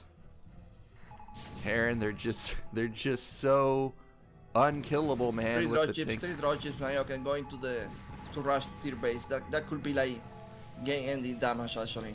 Yep, that's 4 tanks, 4 vultures, and I think it's too much for Rush at this point. He's gonna have to commit so much to the left side to clear this. And remember on the Sylphid game where Barracks committed a lot to the top side, and what did Rush do? He instantly hit the center. So you can see that's what JYJ is doing. He's scanning constantly, like, hey man, if you ever move, I'm just gonna bust the center, and here he goes. Yeah. Rush trying to reposition his siege tanks now, bringing some also to try to defend his tier base, but I feel like Nyoken, there is not enough army to deal with this. Yeah, this is so hard, and that was a big mine hit. There's also vultures loaded up in that dropship that's going to go to the main, and you can see JYJ moving even more army to the left side. Yeah, even a dropship going to the main. Some vultures are going now to kill the CVs. Yep. I mean, at this point, this is ping pong. Yep, he's just going back and forth. There's not enough tanks. He's going to just easily bulldoze down these remaining tanks. Look how many tanks are even behind those tanks. Boom, goodbye. And that means JYJ on the brink of taking this game. He's also up another base, so it's not like he's all in. He's also taking top right, and there it is. GG. That was game 1. And was a convincing victory for JYJ. Even that he got that huge bad trade in the early game with the 3 vultures against 4 and losing SCVs. Like that counter attack that he did with the tank did crazy magic. Yeah, that was nuts. Like both players had 3 factories. I thought for sure, okay, JYJ should never have more units than Rush. Maybe at best he's going to have even. But he, I guess, somehow, he either had the angle or somehow just had maybe 2 or 3 additional vultures because he made magic happen. And now we're going to be going into game 2, which is going to be Nemesis. By the way, Nyoken, the siege timing from JYJ, it wasn't a standard timing? Not siege timing, the tank that he bring to the fight. Was that the standard timing? There's so many different timings with the vulture play. If you go pure vulture, then yes, the tank was pretty fast. If you're going for a push like that, then I think it's actually kind of normal. Some people even wait for like 3. Like they feel like, okay, 1's not enough. But I have seen players like 4GG, for example. They love to go 1 tank and a lot of vultures like that. So I would say that that's one of the normal timings that Terran has. Because like it doesn't make sense to me that they are both like doing the same build, but Rush is delayed with his tank. Yeah. I don't know. Some players just really love to prioritize vultures over tanks because even though tanks are sturdy, if you just have like 10 additional vultures, which I have seen happen, you know, you can easily overrun the tank, but didn't happen that time. And we do have in the top left Mr. Rush, and in the top right, this man right here, 1 game away from the round of 8. It's JYJ. Now I have to say, the last time I saw Rush play on Nemesis, he 2-facted, and I'm sure JYJ will keep that in the back of his mind, that this could be an aggro opener from Rush. You know, Rush is definitely an aggressive player. Man, I remember watching Barracks like doing that two factories build on this map over and over. Yeah, it's a good build. And 2-fact in general is actually pretty good in Terran versus Terran. You gotta obviously be careful to not get scouted, because as soon as it gets scouted, they put a bunker down and your whole build order is down the drain. But yeah, if you ever catch the player where you have 1 additional vulture, that can snowball the game into a victory for you. So far, we just have normal openers, neither player going for an 8 racks. So I expect this to probably just be another 12 gas, honestly. Yeah, not a chance to go fast suspension? I think you can, but I don't know. You've got high ground. I mean, maybe somebody goes for some type of really weird, like taking down the eggs while you're sitting there in your base, and then all of a sudden you have to deal with potentially, you know, high ground attacks into your main, while also trying to defend your natural. I don't know. I feel like Nemesis is a map that could get really weird if you do that, so I would prefer the 12 gas, and that's what we're seeing here. Actually, now that you talk about it, like, I remember, yeah, this is actually a really difficult map. What about the positions? Do you think like Rush position favors him for that drop play style? Yeah, if we do see mass drops, I would like Rush's a little bit better, because he'll easily be able to get onto the natural. And if he can get map control on the natural, he probably can expand behind it also to top middle. So I think in this specific scenario, I do like Rush's spot a little bit better. We do have an interception in the middle, and of course, you can't let that worker get away without taking any damage. So a couple of pot shots, and was this actually an 11 gas? The factories are so fast for both sides that I feel like it could have been, but maybe it's just both players managing their mineral boosting. I mean, it looks like pretty much what it was in the last game, right? Yeah, I do think it actually was a 12 gas now that I'm looking at it. You know, sometimes you can get like a 220 factory with an 11 gas. This was like 228, which is still freaking fast, by the way. But it is just normal, and we do have both players getting intel with their SCV. Yeah, players mining with 1 gas, going for that command center now. JYJ, Rush doing the same for himself.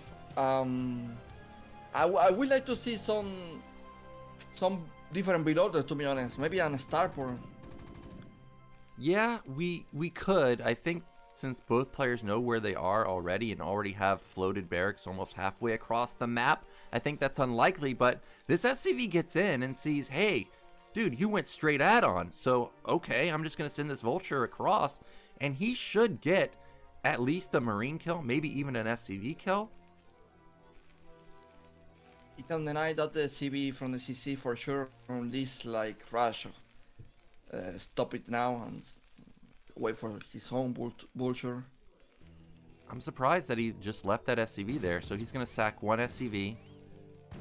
So this is going to be the max damage, maybe get the bolt to get the marine too. Actually, JYJ is going to lose his vulture now. Oh, maybe. He's got a reinforcing one. There's a second one. Ooh. Vulture per vulture. But he doesn't commit. He's a little bit worried about overextending. I think that's a good move there. And we do have 3 fact vulture for JYJ. Meanwhile, back in Rush's main, I don't see the 3rd factory. Okay, that must be it. That just got put down. So it's going to be matching build orders, just a slightly different initial opener for Rush. What is the reason of the fast machine shop, Nyoken? Well, I think he kept the SCV out so long that he wasn't expecting it to come back in and be able to see it. So I think he was trying to just rush speed or rush a tank, if you can get a fast tank early without getting punished, and the other player only has vultures with no mines, no upgrades, well, you can just outright kill a ton of vultures and a ton of SCVs with a push like that. So I'm thinking that was the idea, but unfortunately the SCV got in. Okay. Well, they know they are doing pretty much the same. Now what comes to mind is how they trade the vultures, how they actually like who is going to make the armory first. Yep, and I'm not surprised to see a tank from both sides. You know, last game JYJ had such a deadly attack with his single tank. I would imagine he would probably go for it again, and here he goes. He's actually got vulture advantage again. Tank count is similar though. This time, Rush is putting his tank in the front. I think this time he's more prepared at least to face this timing.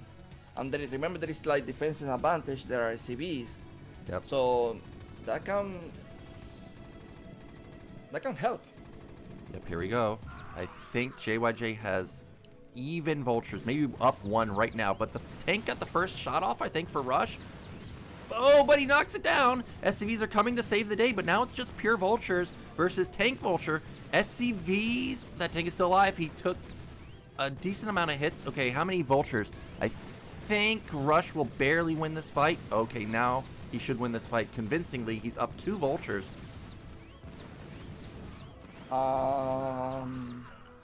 Yeah. I mean that was a good hold. There was an ACV pull. I don't think he hit the eco so much that, like, I mean, at least not to catastrophic levels like in the last game. But there is a starper for JYJ. Yeah, and Rush actually being a little greedy here, going into 4-fact with no army at all. So Wraith could be a boon to his existence in the next couple minutes. But also JYJ's got to be careful, because now obviously Rush can flood the front with an overwhelming amount of vultures. Just now JYJ's confirming the factory count, and he is going to see that it is 4.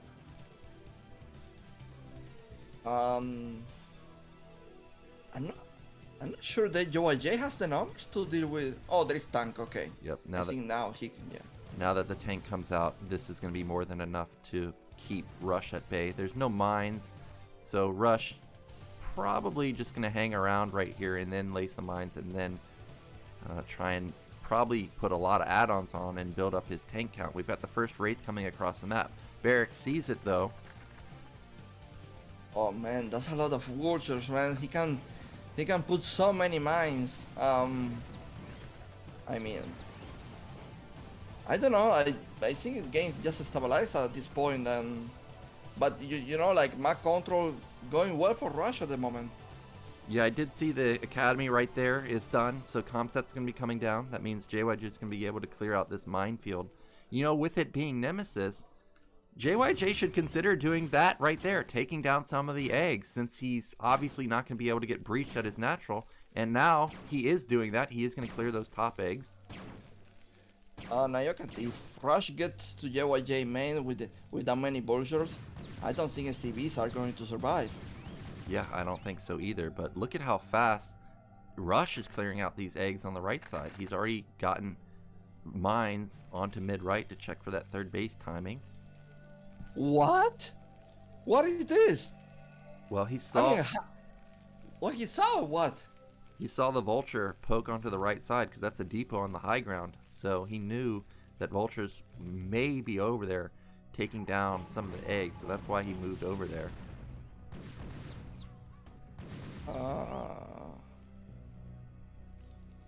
Okay. Well, both players pretty much hanging around 100 supply. Unit comp seems pretty similar. The only difference is Goliath for Rush, whereas we've got a couple of Wraiths for JYJ. We are starting to get into the crucial point in the game where both players really want to get the center. There's actually not that many tanks for Rush. He's only at 2 right now. Yeah, and he made Goliath, but I don't know, man. This game is so tricky. I feel like the JYJ is putting himself in a position where like splitting the map is going to be easier for him. we'll see. Rush is the first one to take an expansion, though. Uh-oh, Wraith got caught, and that's going to be one Wraith gone. He will be able to shut down this third base, though. And actually, JYJ taking bottom right, so he wants to split this map. Oh, look at that. Rush already cleared those eggs to allow those Goliaths to get in, so that was really well done from him. Something I see is that the tanks are like the distance from one to the other is like really big. Like maybe Rush can punish this. Yeah, also there's not any vultures supporting them. So yeah, this would be a moment of vulnerability. If Rush can scan that, he would definitely jump on that instantly. But for now, he's unaware of that. So he is just going to play cautiously. We do have Dropship Man coming in for JYJ. Already. Ooh, that's a lot of tanks. Nah, that's a lot of army. And like you said, these tanks are pretty split. So one tank, not scary at all. Oh, mine connection. Gets one. Man, it took forever for that tank to go down. It was only one. Oh my god, he's hitting mines. Okay. He only lost, what, maybe one or two Goliaths, so not the end of the world, but both players getting their third base basically up and running at the same time. But I'm curious, there we go, about those dropships. We've got 3 already loaded up. Uh-oh, we've got a race switch at the bottom, or at the natural, of Rush, and I don't know what's actually loaded up. I don't know if there's any Goliaths in that dropship. I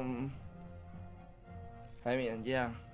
JYJ is really like taking many bases now, putting himself in a good position. I don't think, like, you know, TVT is so hard to make progress. How do you actually, like, probably the obvious answer is dropships, but still, how do you actually, like, do you think they are going to break this? Yeah, what you really want to do is you want to draw the attention away from a specific spot and then try and bust or get drops, or, you know, do like a race switch and potentially overwhelm the Goliath count.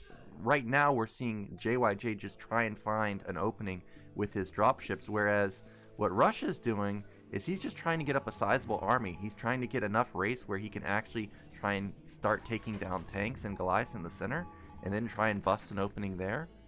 What I like that Rush has done is he's got mines on those high grounds. So you can see at bottom left he's got mines there. Near his main he's got mines there. So these drops, really I don't think are going to be that effective. By the way, I saw Valkyrie Nyoken. I think JYJ scanned the Grace already? Or is that just to tank damage? No, it's definitely for the race. It's definitely... Oh, look at that. He's got some race mixed in also. Okay. They are super mobile with their army. They just can't engage because, like, engaging siege lines unless there is like a huge advantage, it's not easy at all. Oh my, yeah, that it's so true. Like, here's a reason TVT is stalled out forever. It's because of exactly what you said. But what I'm seeing here, JYJ no +1 weapon. A lot of times you're having +2 in Terran versus Terran, like in the next minute or so. So that's a big mistake. Oh, he catches the race. But is there enough supporting damage with the Valkyrie? And the answer is yes. And there actually were Goliaths loaded up. So that's going to be shut down. And look at what Rush is doing in response to this dropship. He moves almost his entire army. And look at the top side of the map. JYJ knows that he's moving. So this is what JYJ is waiting for the opening. And now he's going to try and bust top while also dropping mid left. Oh my god, he like... Okay, now he understands exactly how to punish Thrash. And this is some good damage, Nyoken. Yeah, this is really good damage. This is like 3 or 4 tanks, so it's got to be a big commitment here. Like, you cannot skimp out on this, because if you do, it could just snowball so quickly. But Rush, realizing that he's covered bottom left, the real threat now is just covering top, so you can see him scrambling into position to make sure that this push does not breach him. He is re-sieging, and I don't think JYJ is going to get past this. JYJ with some aggression here, cleaning 2 tanks, but I think the progress, like you mentioned, will stop now. Yeah, so with neither player well, with JYJ not being able to bust top middle and also not being able to bust bottom left, more than likely we're going to go into split map scenario, and we may be in for a really long game. Wait a minute, there is only one tank here, Nyoken. Oh, Rush finds the opening, and he's going to move into a position just like he did versus Barracks on Sylphid. He's going to cut off the reinforcement units. The only way that JYJ is going to be able to defend this is with drops. Bottom is super exposed, Nyoken. He's about to lose so many SCBs. Yeah, he is, but he's got a lot of command centers, so he should be able to rebuild them quite quickly. The drop was pretty quick also, but now Tank's moving into position. Well, you know what? I think Rush is doing so much progress in the last minutes. I really like his position now. I really think like, I mean, JYJ is still making more factories when I thought like he will like be switching already to mass starports. Yeah, he's building a second starport in its natural. I think that's for Wraith. It's for Wraith, obviously, since the science facility is floated. Another engagement in the center. That's a lot of tanks for both sides. Yeah, he's going to need to back off, and that's not going to be a favorable trade. JYJ is trying to stabilize the center so he can take one of the middle bases. Because if he loses control of the center, then Rush just can take bottom middle or top middle so easily. Look at that, drop ships from both sides, so both players going to just scan non-stop and try and intercept each other. Rush knows, man. Rush knows. Rush is here, but can he actually commit to drop on top of this army? I think he can. He's got a lot of drops. Oh, he's not going to. He may just try and counter bottom right. Oh, base deny for Rush. Okay, he is going to go bottom right, and JYJ, realizing that it's not going to be breached, he unsieges the majority in the drops, and now he's going to reload and go into the main, but we're going to have a massive drop at bottom right. And with all the drops out of position, how does JYJ actually save these bases? I mean, but at the same time, he's doing the same to Rush, like he's denying 2 expansions. Yeah, I think the difference, though... Oh, wow, those are some big hits. I think the difference, though, is that Rush can actually get some units there, but maybe not. Those tanks on the high ground and the low ground dishing out a ton of damage. SCV's going to try and help save the day, and bottom right did actually get killed off. So now, Rush is up 1 base overall? Oh, man, talk about the power of SCVs, like cleaning the last... JYJ tanks in that bottom left expansion, man. But Rush doing so much progress, cleaning the whole bottom for JYJ. Yes, so much action everywhere. Bottom right is going to get completely demolished, whereas bottom left is still up and running. Mid left is getting shelled down, so both players still technically on 3 bases since JYJ is taking mid right, but instantly reloading his Rush, and now he's going to take down mid right, and once that falls, JYJ is going to be basically not mining. Oh, but we got a massive push towards the rally point of Rush. Yeah, but look at the huge red ball of army on the Rush natural. I don't think it's realistic for JYJ to be aggressive anymore. Yeah, 109 to 110. I think JYJ has lost control of this game. He was in a good position, but the counter drops just way too overwhelming for him to handle, and now that he's lost the majority of his tanks in the center of the map, really his last ditch stand is to try and make something happen with these tanks on the left side. Maybe he can reposition over there and shut down bottom left. Oh my god, JYJ, man, trying to expand, he's lose all the eco. Like if you look at the minerals, I think he's like mining from 1 patch because like, there is no income coming. Yeah, he's just distance mining like the top side, and this drop is going to shut down this army, and with this army following, those 4 drop ships that you see coming in right now is really the only remaining army that JYJ has. Now this is a good combo because remember, he still has those tanks on the high ground, but he needs to get into this bottom left base. Like it's not enough that he just holds the high ground here because Rush is still mining on 2 bases, whereas JYJ is struggling on even 1. Too much Nyoken, it's too much army. It's too much army everywhere. Yep, doubling. And the machine is still producing minerals, so... Yep, doubling the supply is Rush. A consolidated attack towards the main probably ends this game, and we see the dropships loading up right now. Oh, he's just going to bust. He's just going to clear out all this at bottom left He and can. retake He the has space. the forces. Yeah. That's the point. Like, if you have a massive army, you can clean everything. Exactly. Oh, can he though? That did not go as I was expecting. Oh my god, what just happened there, man? Like, Oh, Goliath interception. He gets two out of the 4 dropships. oh my god, the last 2 droches for JYJ. Oh, it's a pitiful army. 1 tank, 2 Goliaths.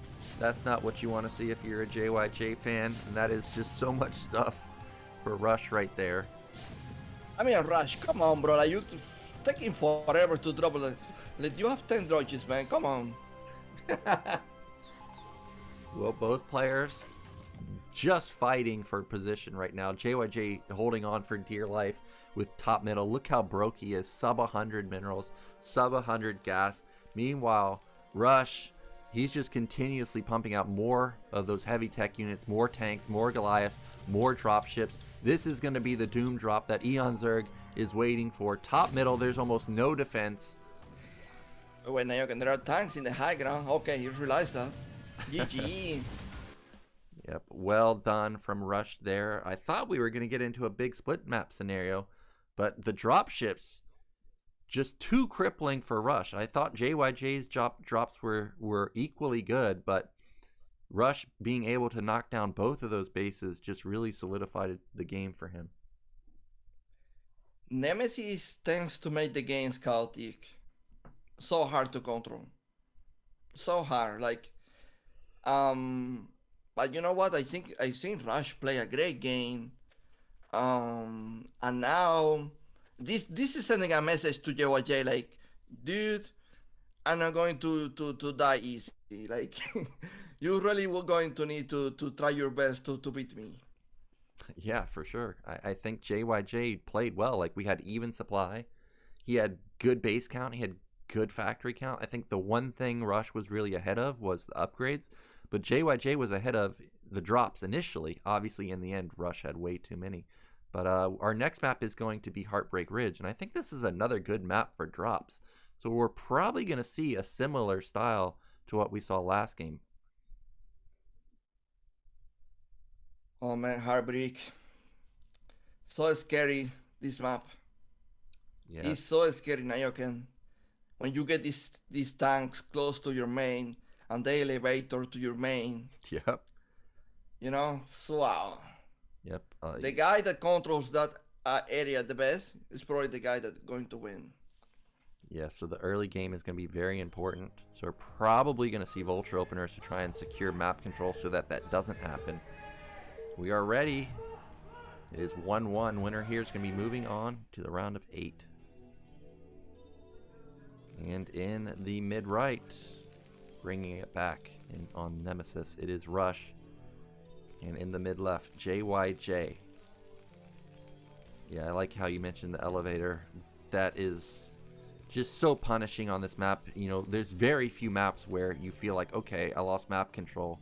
You know, maybe the natural's under pressure, but I don't really need to worry about the main. But on this map, if you lose map control at all, you've got to worry about getting your nat breached, main breached. You know, you also got to worry about the high ground over your natural behind your base. That's also a threat. So many angles that drops can exploit. There are 2 maps I can think of with this feature. One of them, of course, Heartbreak, and the other is Chain Reaction. Do you know that map? Yeah, I do know that map. Yeah. That is the map where Bisu actually beat Flash in the Pro League final. I'll have to rewatch it. I remember Pisu winning. I can't remember exactly how he did it, but to beat Flash in the final? Damn. Oh man, I got chills watching the game. Heck yeah, man. Each time I watch it, it's so crazy. You should check out this game between Flash and Effort on YouTube. I'll link it to you later. It is the best macro Zerg versus Terran I've ever seen. Just nuts. It was absolutely incredible. As far as this Is it game, on Judgment Day? No, it was on Circuit Breakers. It's like And now you can talk about the openings here because I think they are doing pretty much the same again. Yeah, we've got 12 gas from both sides. Probably just going to take an expansion. If somebody 2-fax, I would be surprised. But as I've stated, that is a viable build. We do have JYJ sending out a relatively quick scout. In TVT, a lot of times players wait until around 14 or 15 to scout. So this is slightly faster than normal.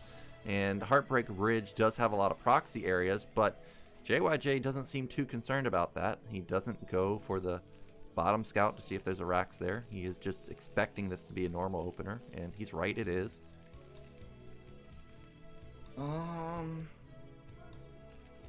So I mean, the chance to be aggressive, I don't think we can take that out right now. Well, at least there is like this kind of pressure they are putting in these games with the one tank that JYJ is doing. But you know what? I would really like to see Drochi playing this map, man. Like, it's made for it, right?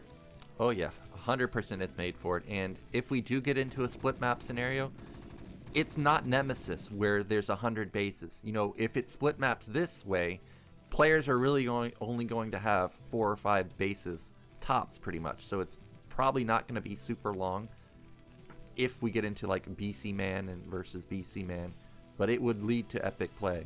We do have command centers from both sides. This time around, I see Rush actually adjusted. He went for a 19 command center versus 20 like we've seen in the past 2 games.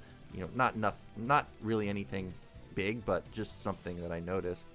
And we do have SV coming in for an additional scout, and he will confirm the command center, so that's great. Man, this is one of the series to recommend to people that are trying to learn, you know, standard StarCraft and how to play standard, like for Terran. Yep. Like, this is like a good example of series, to be honest, to recommend. Yep, for sure.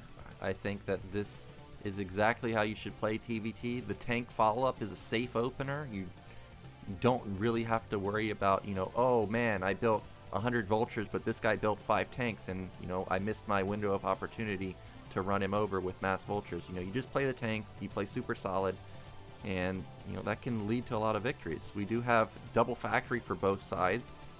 We do have faster add-on for JYJ this time. Rax is going to confirm it, so Rush likely going to attack with 3 vultures as soon as he sees this.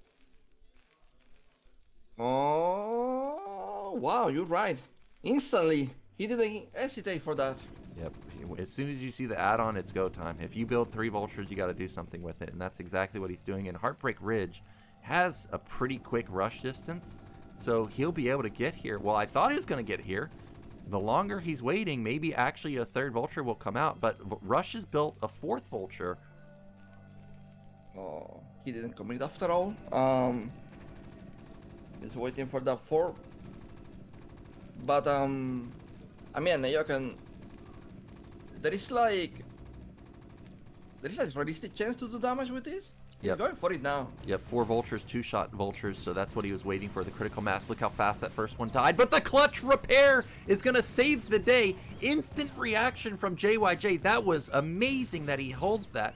And, you know, Wait, why is he chasing? Yeah, that was a mistake there, but if he can catch that hurt vulture, that would be fine. But he did lose a ton of mining time with that. All of those SCVs pulled off, and that was what I was wondering right there, is he going to build a tank as a follow-up? He had such a great counterattack on Dark Origin. I was assuming he would build a tank, but this time around, Rush is not going to be fooled. He goes into tanks himself. That was a small skirmish, Nyoken. I think Rush actually like did so well, like he did in game 1. But now it's this follow-up that JYJ is doing. Is this time Rush ready? I think he's ready this time. He didn't lose as many vultures, and meanwhile he picked off a couple of additional ones from JYJ. Also, his tank count is way faster than the Dark Origin game. So this time around, Speed is done. Yeah, maybe he can run around the army. I don't know. That would be. Oh, he gets. Okay, yeah. Wow, he did get the first shot off. I think just barely. Nyoken, I see like Rush is so in the open. I'm afraid for him, to be honest. Well, he's got high ground, so he will at least have that advantage. He also has intel with this rack, so he knows where the units are. He was also up slightly in terms of supply. Yeah, right there, he's up 4 supply. So think it's JYJ this time being more conservative.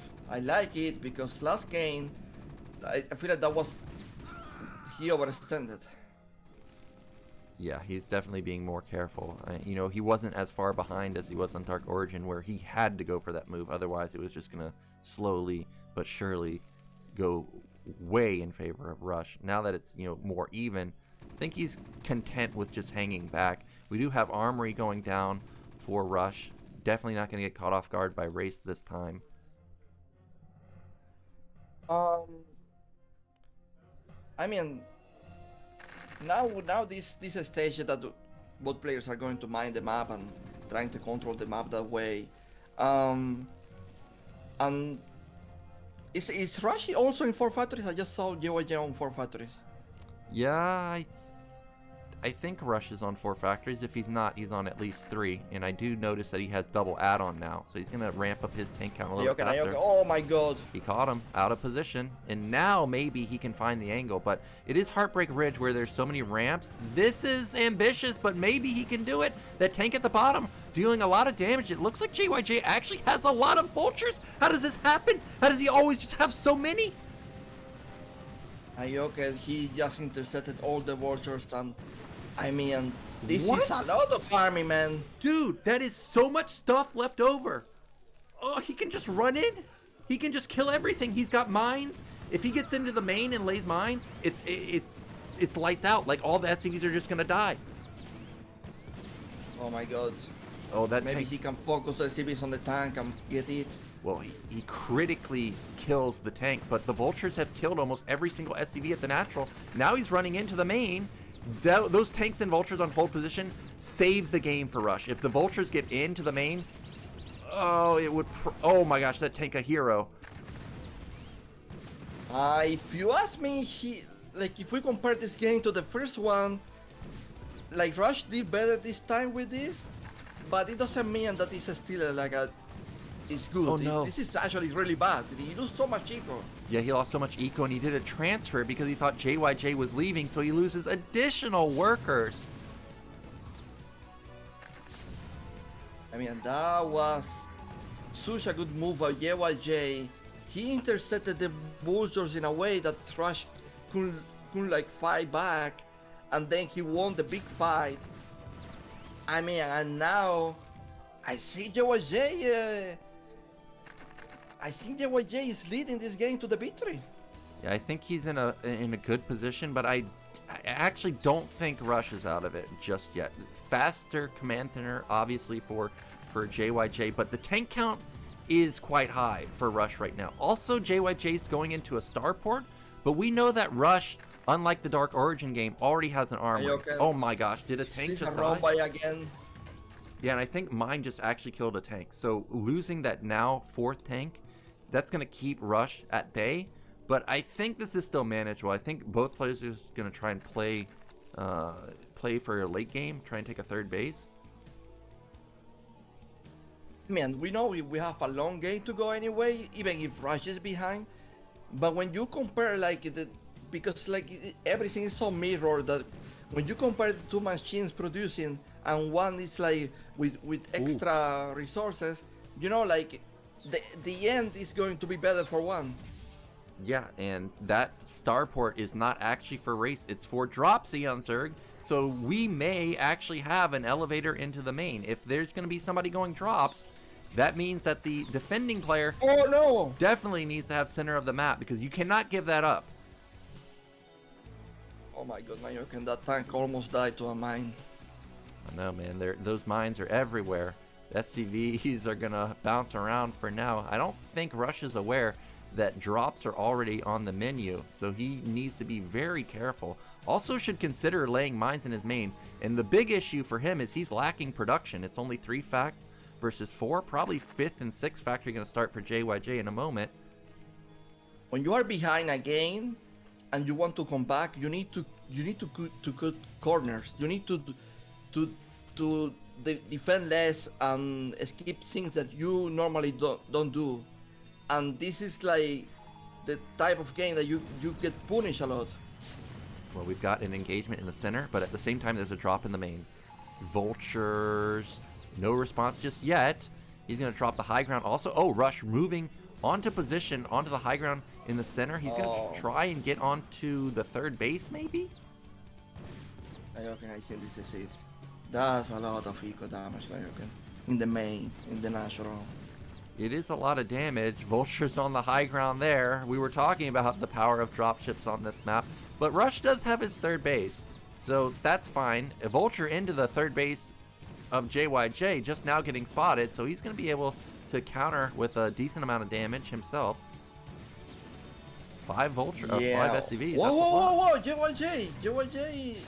Yeah, what are you doing? Being so aggressive right now. He wants that high ground, man. If you get this high ground, you elevate her into the main, and that just puts so much pressure onto Rush.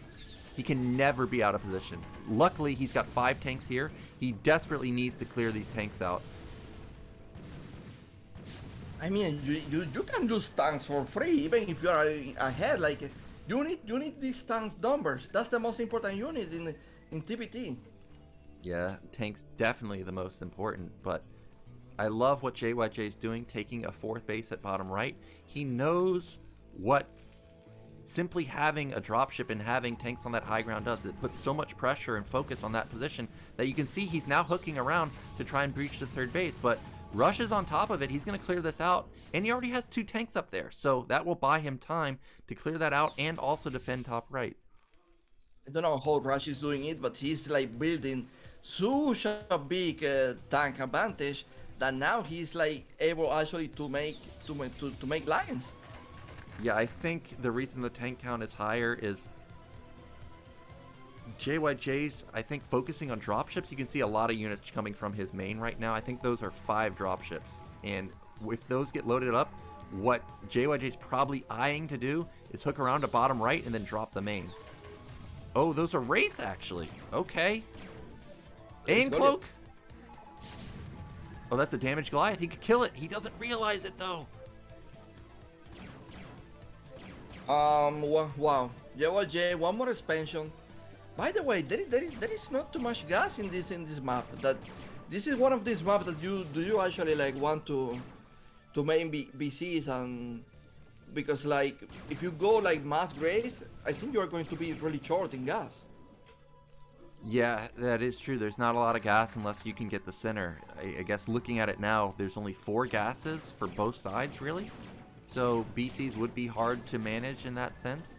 I am surprised by this race switch. It's dealing way more damage than I thought. I thought those were all drops.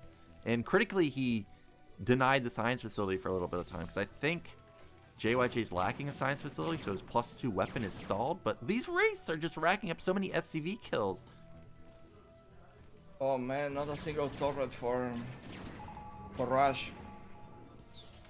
Well, the Goliaths got back in time and actually eliminated maybe all but 2 of the Rays, so that's well done. But 30 supply lead for JYJ, but I like the comp more from Rush. Like, he seems to have more tanks, but I guess it's just so much of a supply advantage that it doesn't matter, because JYJ can cover everywhere. Indeed, he's like blocking everywhere, actually making progress to the Rush tier base. Well, Yeah. not so much anymore. He can just sit on this high ground and he can take top left. Like, that's a base that Rush wants to take. So the longer he just denies bases and potentially takes it for himself, the better position he's in. He also has control of the center. He could even like long distance mine both of the gases if he has to. Yeah. I mean, the longest this game's going, I think it's going to be really hard for Rush to break these lines. He can let JYJ to build this huge system defense. Yeah, there's a vessel here, but there's no D matrix. So these tanks are gonna be stuck trying to bust up here. Like, you actually need to have supporting cast. There we go. I was waiting for the mass drops, and you mentioned it earlier. The main didn't have any turrets, and this could be the doom drop that seals Rush's fate unless Rush scans this. Oh no, he's not doom dropping. He's just playing this defensively. Okay, that's also fine. Yeah, because there is like a huge base advantage, and right now there is not really a need to go for the move, I feel like. Yeah, smart play. Just compound your advantage. No need to risk it where potentially this guy could make a stellar defense and, you know, instant push for a comeback victory. We've got now 5 drop ships, and this guy should have D-Matrix now. So this is going to be, yep, there we go. Here, he's going to come in here, soak up a lot of hits. There's not that many tanks. JYJ, where's his drops? He's going to top left, so he's going to give up his mineral only.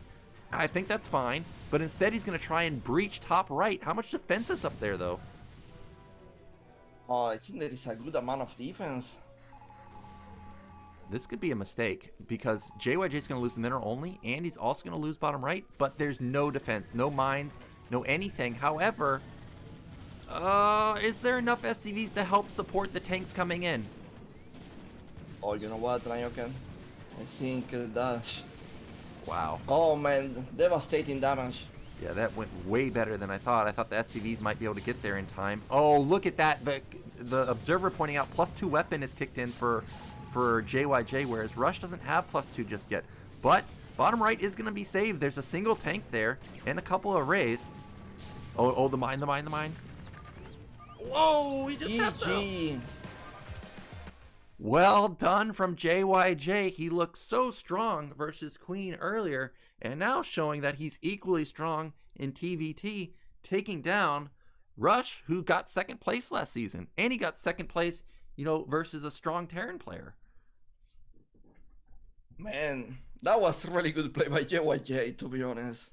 I don't think Rush played bad at all.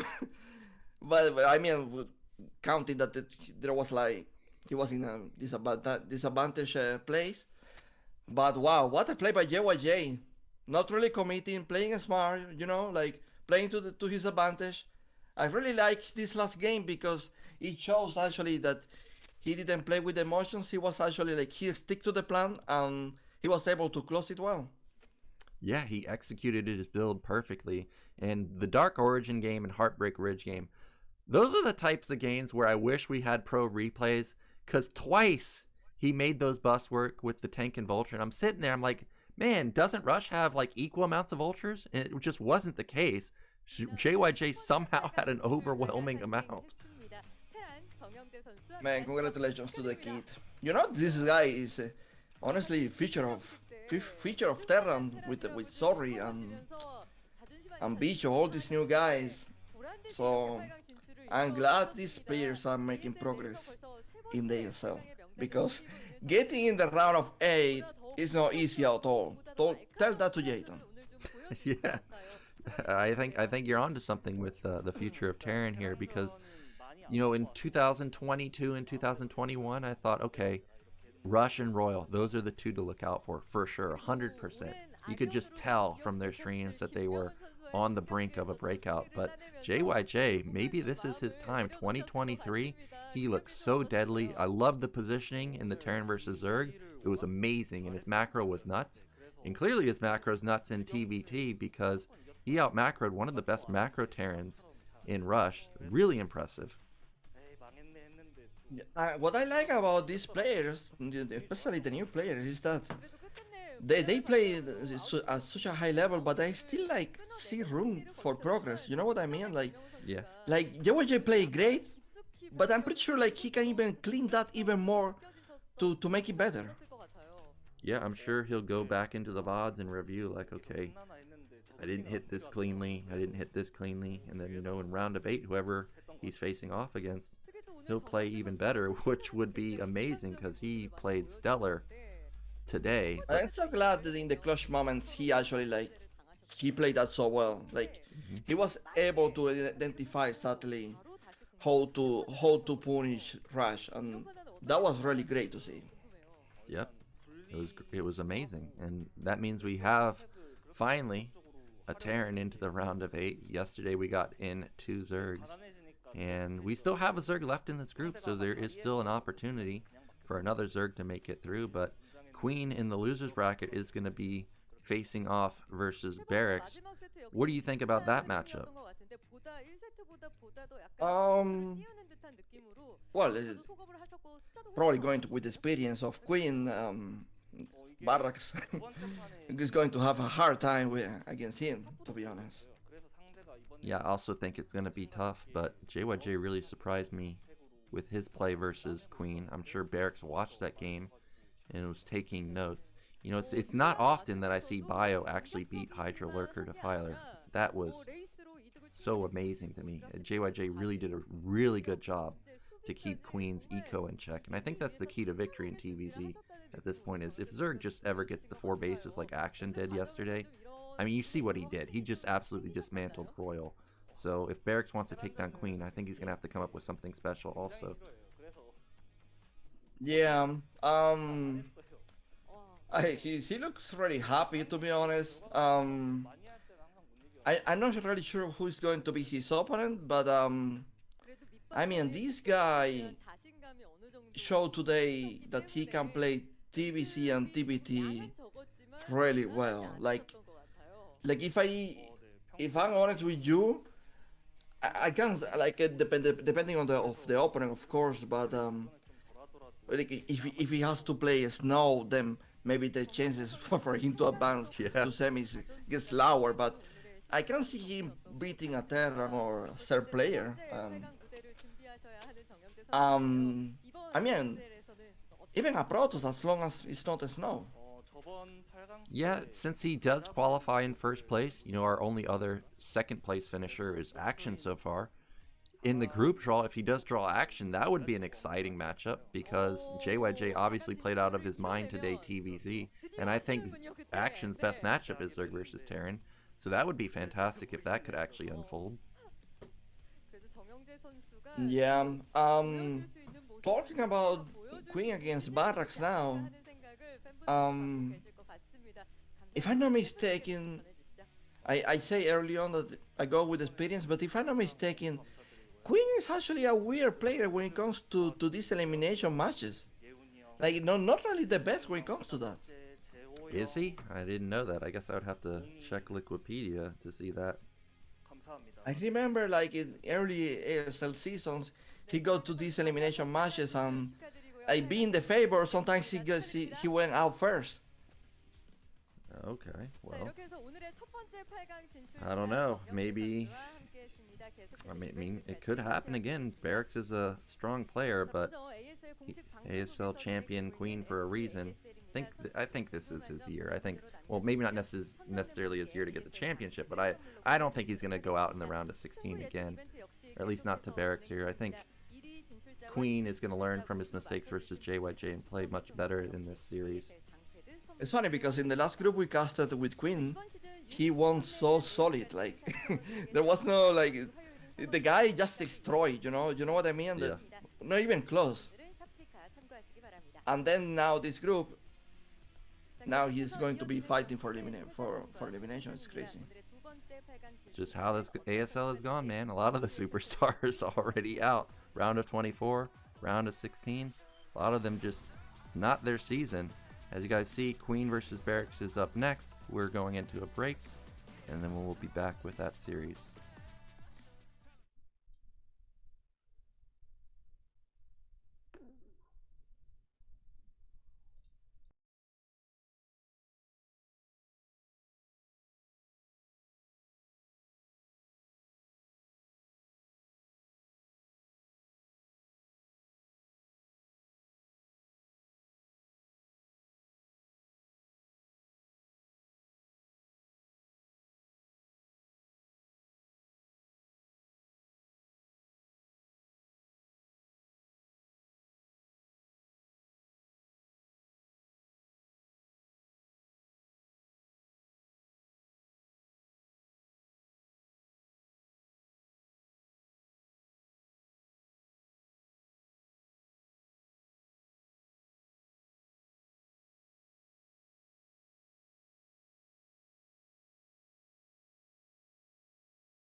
right, we're back, and we're going into the losers match, which, as you can see, is Queen versus Barracks. Let's see what those map picks are, man. We're still praying for the 7-6, but probably not going to get it. I would still like to see a Nemesis pick. That can create some interesting TVZ.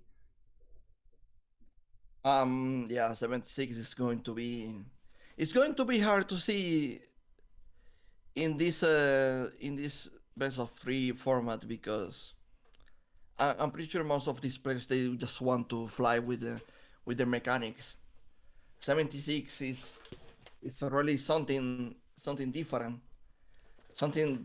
I mean, as a player, I understand it, because like there are these maps like. Have you ever played this map, Katrina? Of course, man. Of course. So well, weird. I have this problem in Katrina that they put the base where my F3 key normally is. Yeah. And I can get that I can get that going for me with mechanics. So when each time there is a new map that forces you to deviate from your mechanics, it's always really hard for a player. Yeah, little things like that really do matter. You get thrown off, like everything just falls apart. And that is so true. By the way, our bans were 7-6 and Nemesis. It's a bit unfortunate that there's no Nemesis, but at least we get Heartbreak Ridge here. I mean, this is a fun map for Cyber Terra, Nyoken. Heck yeah, it is. And in the mid left, we have Queen. And in the mid right, our green Terran. It is Barracks.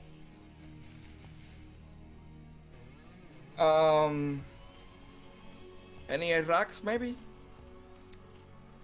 I could see it, but I don't think it's gonna happen this game. I think, maybe game 1 of the series. Yeah, I could see it happening. If this was game 3, I don't think there was a shot. But this time, it actually just happens to be the case that he's not gonna go for the 8 racks, and we are just gonna have a normal opener. Now, yesterday we saw some 12 pool builds. You remember that? Any chance of that happening, you think, from Queen here? Not really, because the 12 pool was on, if I'm not mistaken, was on Sylphid, right? Yep. That's a map where you can be like super aggressive with mutas. Weird enough, I don't think Heartbreak is one of these maps that you can be you can be aggressive, but I feel like it's like Sylphid is really like a map you can abuse mutas.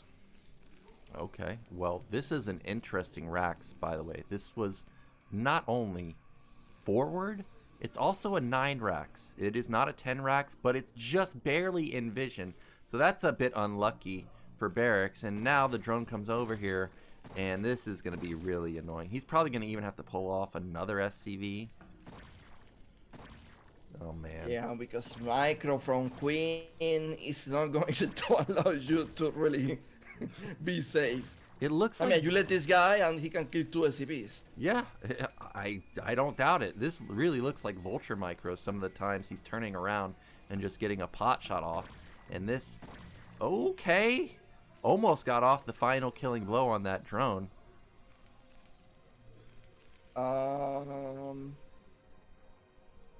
So by doing that barrack, he's denying the Overlord? Is that the purpose? Yeah, I gotta say, I don't think I've ever seen this. This is so weird to me. I thought maybe if it doesn't get, like, if his Rex doesn't get scouted, maybe Queen panics that this could be like an 8 Rex, or maybe Barracks has like 4 Marines faster than usual and he could go for like a small attack. But whoa, wait, what's happening right now, Eonzerg? You see the main of Terran? There's gas and there's a second Rex. Yeah, something I want to mention, Nayar, is that Queen gas was also delayed. It was not the standard 2-hash gas timing. I think he made like 1 or 2 drones then gas. Okay. Well, he also scouted really fast, so that delayed it a little bit. But it is...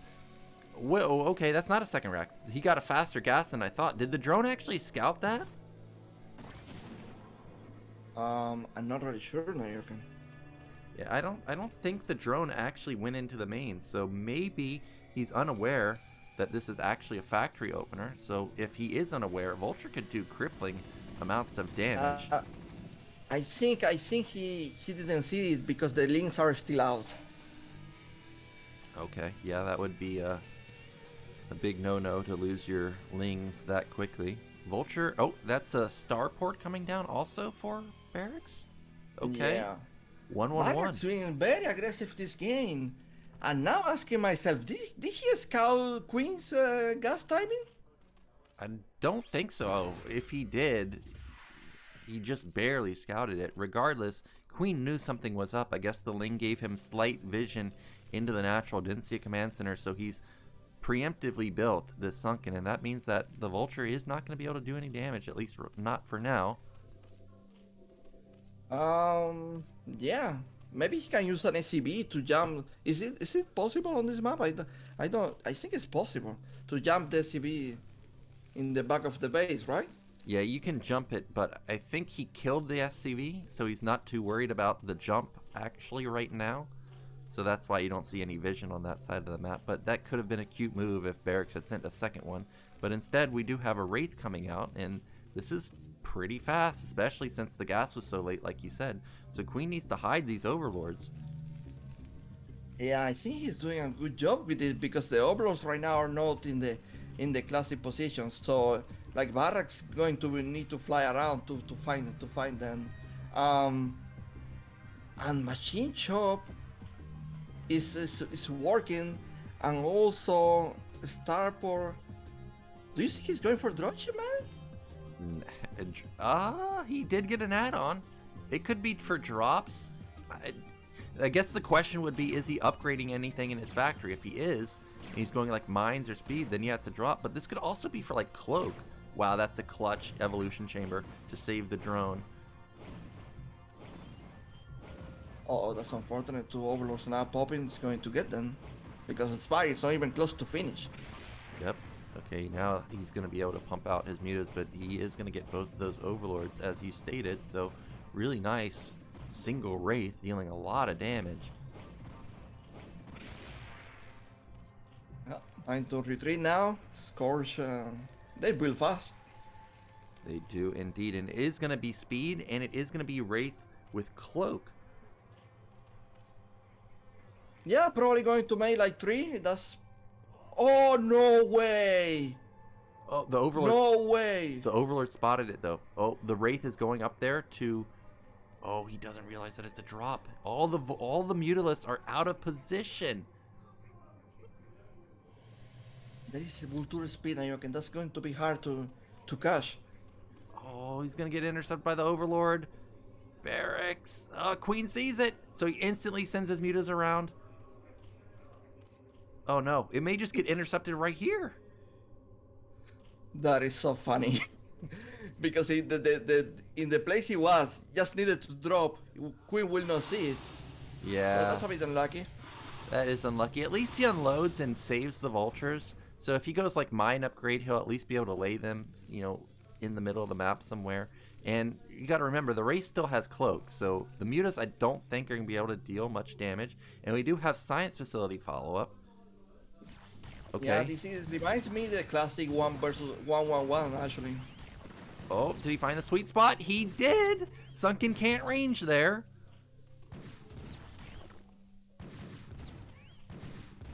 Stop remind me for a bit. Queen is making a lot of mutas on Nyoken. Yeah, I guess he's going to just try and bulldoze this with Muta Scourge. He still doesn't realize that there's Cloaked Wraith here. Oh, that means he's going to have to run. Yeah, Oh, there Overlord. is no Overlord? No? There is one Overlord. Wow, he hid that so well at the mineral only that actually these Wraith or these mutas might actually be able to deal a decent amount of damage. There is Bunker as well. I don't expect crazy damage, to be honest, and Vessel is also in the making. Good control from both sides, good shots from the Wraiths, but he still hasn't really killed many Mutalisks, he's just damaged them. Turret is up though. A lot of micro going on. Guys, no repair. Yeah, with all that micro going on, he's obviously not got the micro to repair the turret, so both turrets die. SCVs are dying left and right. Yeah. A lot of those mutas are in the red, so one irradiate can make huge chaos here. Yeah, he did take down the Scourge, so the Vessel isn't really under any threat right now, but the SCV line has just been reset over and over and over. Oh my god, this is a lot of damage, Nyoken. This guy is right now on 20 SCVs maybe.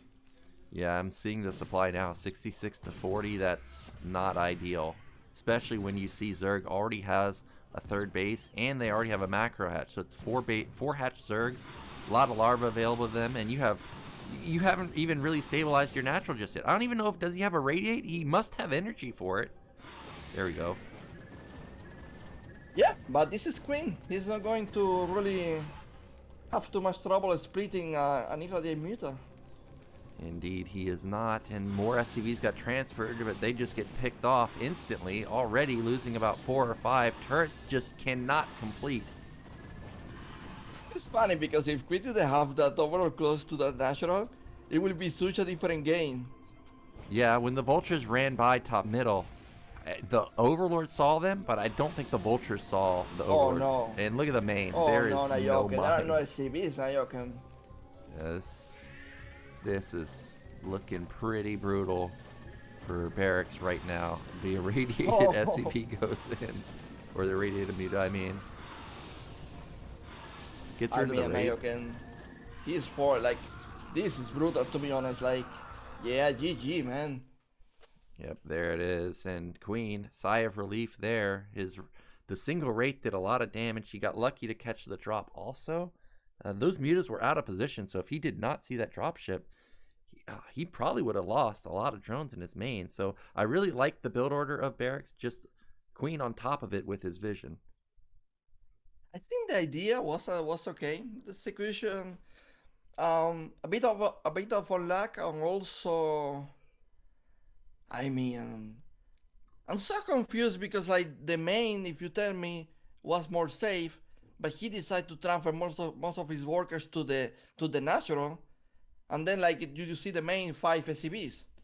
Yeah, I was not expecting to see that. Also, he only had like 2 mining minerals. The other 3 were on the cast, so bit of a brutal way to lose.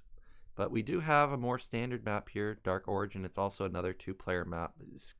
Queen did scout quite quickly last game, and as he pointed out, it stalled his gas timing. So I wonder if he'll go for that quick scout again. Yeah, I'm curious about that as well. That seems like a more optimized build of the 2.5. Yeah, could be. Like when it was going out, I actually thought he was scouting for an 8 racks, but he never actually went to the bottom side or the center for that. So in the top, oh, I did not get baited. In the bottom right, we have Queen. And in the top left, he needs your energy, guys. If he loses here, he's out. It's Barracks. I'm not really sure if this is the first time, but it's not so often that you see 2 players map play back to back in the same series. Yeah, that is true. And so far, we haven't seen anything unusual. Barracks not going for an 8 racks. He may still try and wall his entrance. I think Dark Origin has kind of a small entrance, so that could be a depot going down at the natural, but hasn't sent an SCV, so more than likely just going to be in the main. Meanwhile, Queen... Okay, Overlord, so no early pool. I mean, Nyoken, winning the first game like that, Queen has to be so confident. And by the way, early scout by Queen. Early scout and another depot wall, this time in the main. And we were talking about yesterday how Royal had been playing a lot of 2-port race builds. You know, whenever I see Terran players going for a wall like this, you know, that could be a follow-up. We'll see if Barracks will risk going 2-port Wraith, especially after showing 1-1-1 in the previous game. Oh my gosh. Queen is losing so much eco by doing this. Eonzerg, it's a 10-10. 10 racks, 10 gas, and unfortunately for Barracks, it's another fast scout. I'm looking at Barracks' face right now to see if there's any reaction, but guess he doesn't mind, at least not just yet. Do you think it's that bad? Because in my opinion, by start doing this, he cripples his eco a bit in the early game, and now he's going to have delay hatchery, delay spool timing, delay gas, delay everything. That is true, but also the drone also saw that this is a 10 gas, or at least faster than a 12 gas. No. No, there is no way he saw that it's 10 gas. It could be 11. Okay, well, it could be 11. Either way, it's faster than a 12, so Terran still also hurt his build. But I still like Queen's position a lot here. He's going to go for it. He suspects that it could have been a floated factory. That's a nice scout right there. On top of that, Nyoken, this is a map with the same feature than the last map. He can actually jump a vulture. Obviously, Queen is going to be looking for that. Yep, he's already got the Overlord in position, and you can see that you got to think from Queen's perspective. Terran hasn't scouted at all, so maybe there's a factory hidden down at bottom middle. So I love how diligent Queen has been with his scouting to make sure that he doesn't lose to anything sneaky like what Shine did yesterday. Okay, straight Hydroden. Hydroden without lair. Well, what do you think about this? Of course, Zerg doesn't know that this is 1-1-1, but if you were to know that this is 1-1-1 versus 2-hatch Hydra, do you like this for Zerg? Yes, because he's doing the Hydra, then, in my opinion, doesn't even need the Sunken. Yeah, I don't think so either, but that Vulture's already halfway across the map. I think Hydra will just barely pop out in time, but that's going to give away that this guy is going for a 2-hatch Hydra play. Actually, the Hydra is not out in time, so now the Vulture... Okay, it does get out in time, of course. Uh-oh. Come on, Nyoken. These guys are pro gamers. I know. At the right moment, it pops out, and now he's going to transition into Command Center. He needs to get a bunker up ASAP, and needs more Marines, too. By the way, this is not really hydraulic or anything like that. This is just he's going lair already, droning, and he's not even upgraded the speed or range on these Hydras. That was only to... Oh, wait, that's the speed. I'm talking crap. He does have speed. Vulture comes out, but there's only one Marine in the bunker. We'll see if he wants to get him. He does No run way. by. I was thinking, can't you just run by this? And he does, and this is so annoying for Terran. I mean, this is just it's insane damage now. Yeah, this is going to rack up a lot of kills. Vultures are not exactly the strongest unit versus Hydras, but when comboed with SCVs and Marines, they're obviously not bad, but these Hydras are dealing so much damage, and they're so slick with them having speed. They're just running around all over the place. Zero is throwing you with Barracks right now, man. Oh my gosh, he just runs in there and pops an SCV. He's going to pop that Vulture, maybe? So close. Oh, goodbye. Tank pops out.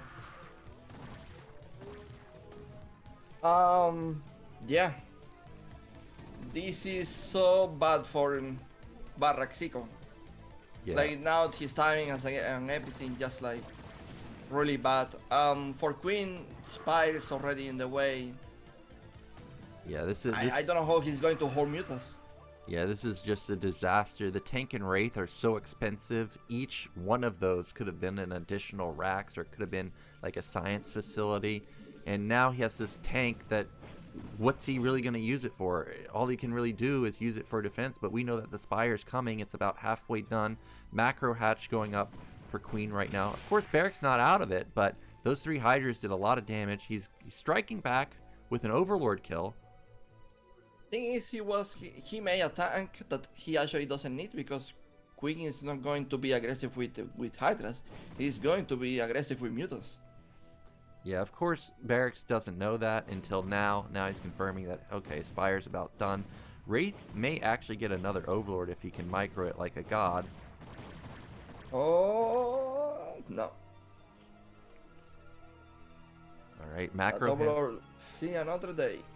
Yep, he is going to survive, and that Wraith is gotta be careful. He may be stuck. Only 3 hits. Oh, he does find an escape route. And I like how Queen's taking a third base along with that macro hatch. He's gonna have a lot of larvae, and we do have speed vultures. Okay, is that a dropship coming out? That's one way to get back in the game. Oh, it looks like it's a dropship, yeah. So I was going to ask Nyoken, like from your perspective, like how do you back into the game? But you mentioned it like a dropship, but I see Hydras like covering the main. Yeah, oh man, he's late on his turrets. I saw that his starport was blinking, so I thought it might have been a vessel, but I guess it was another Wraith, but I don't think he has cloak. But the Hydras, are they in position? Okay, there are 3 of them. He does have mines, but there are more than enough Hydras in the main. But at least this will buy a little bit of time to get the turrets up. You can see the mutas aren't harassing at all just yet. Ooh, got a kill. Got a couple kills. That's nice. In the main, though, no turrets. Oh, no. Barracks, not like this. Oh, man, he's using a lot of SCVs, Nyoken. I don't know, like... I mean, he's not doing enough damage with the Vulture, say there. Yep, look at his camera. He's accepted his fate. He knows that the Hydras did too much damage. His turrets were, unfortunately, just barely too late. And there it is. GG. Barracks, he is going to be knocked out. And Queen, he is going to be moving on into the Deciders match to face off versus Rush.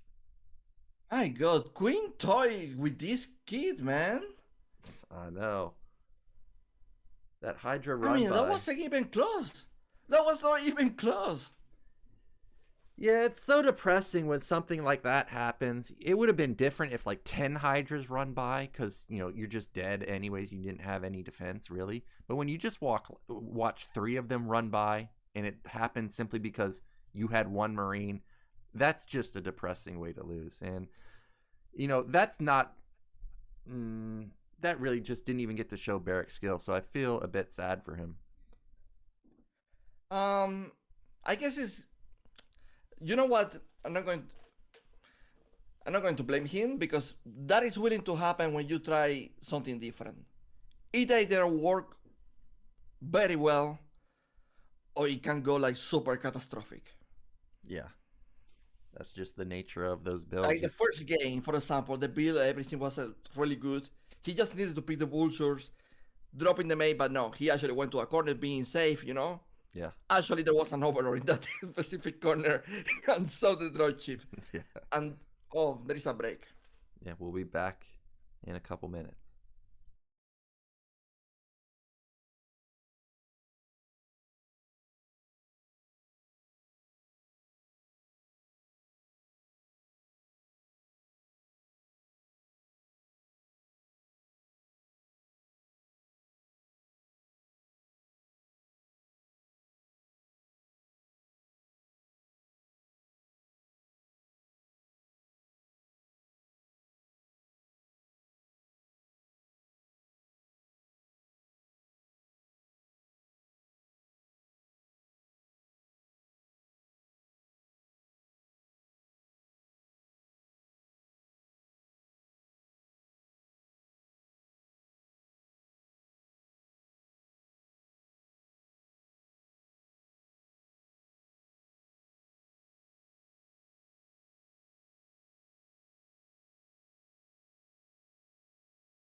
And it is time for Group B's deciders match.